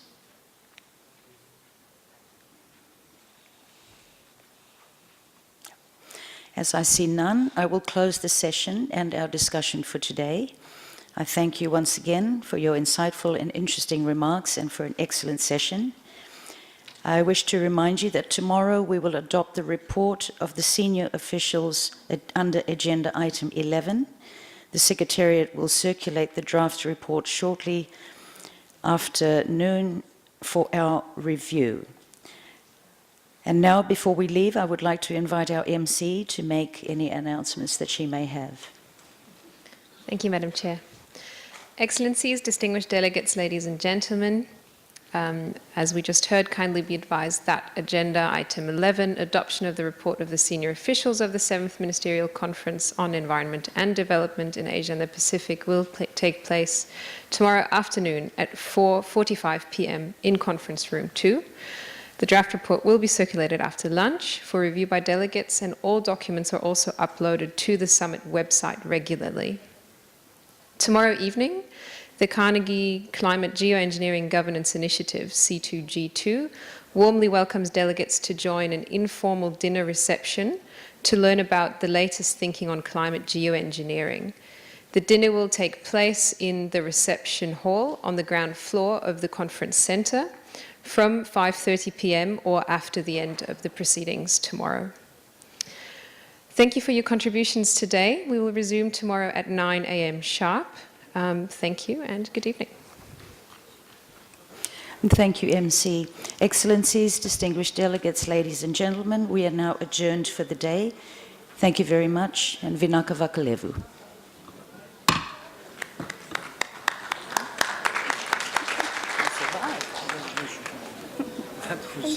That was the most efficient chairman I've ever seen. Oh, yes, it was very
โปรเจคเตอร์ปิดได้เลยป่ะได้เลยเนาะไม่เทสแล้วเนาะ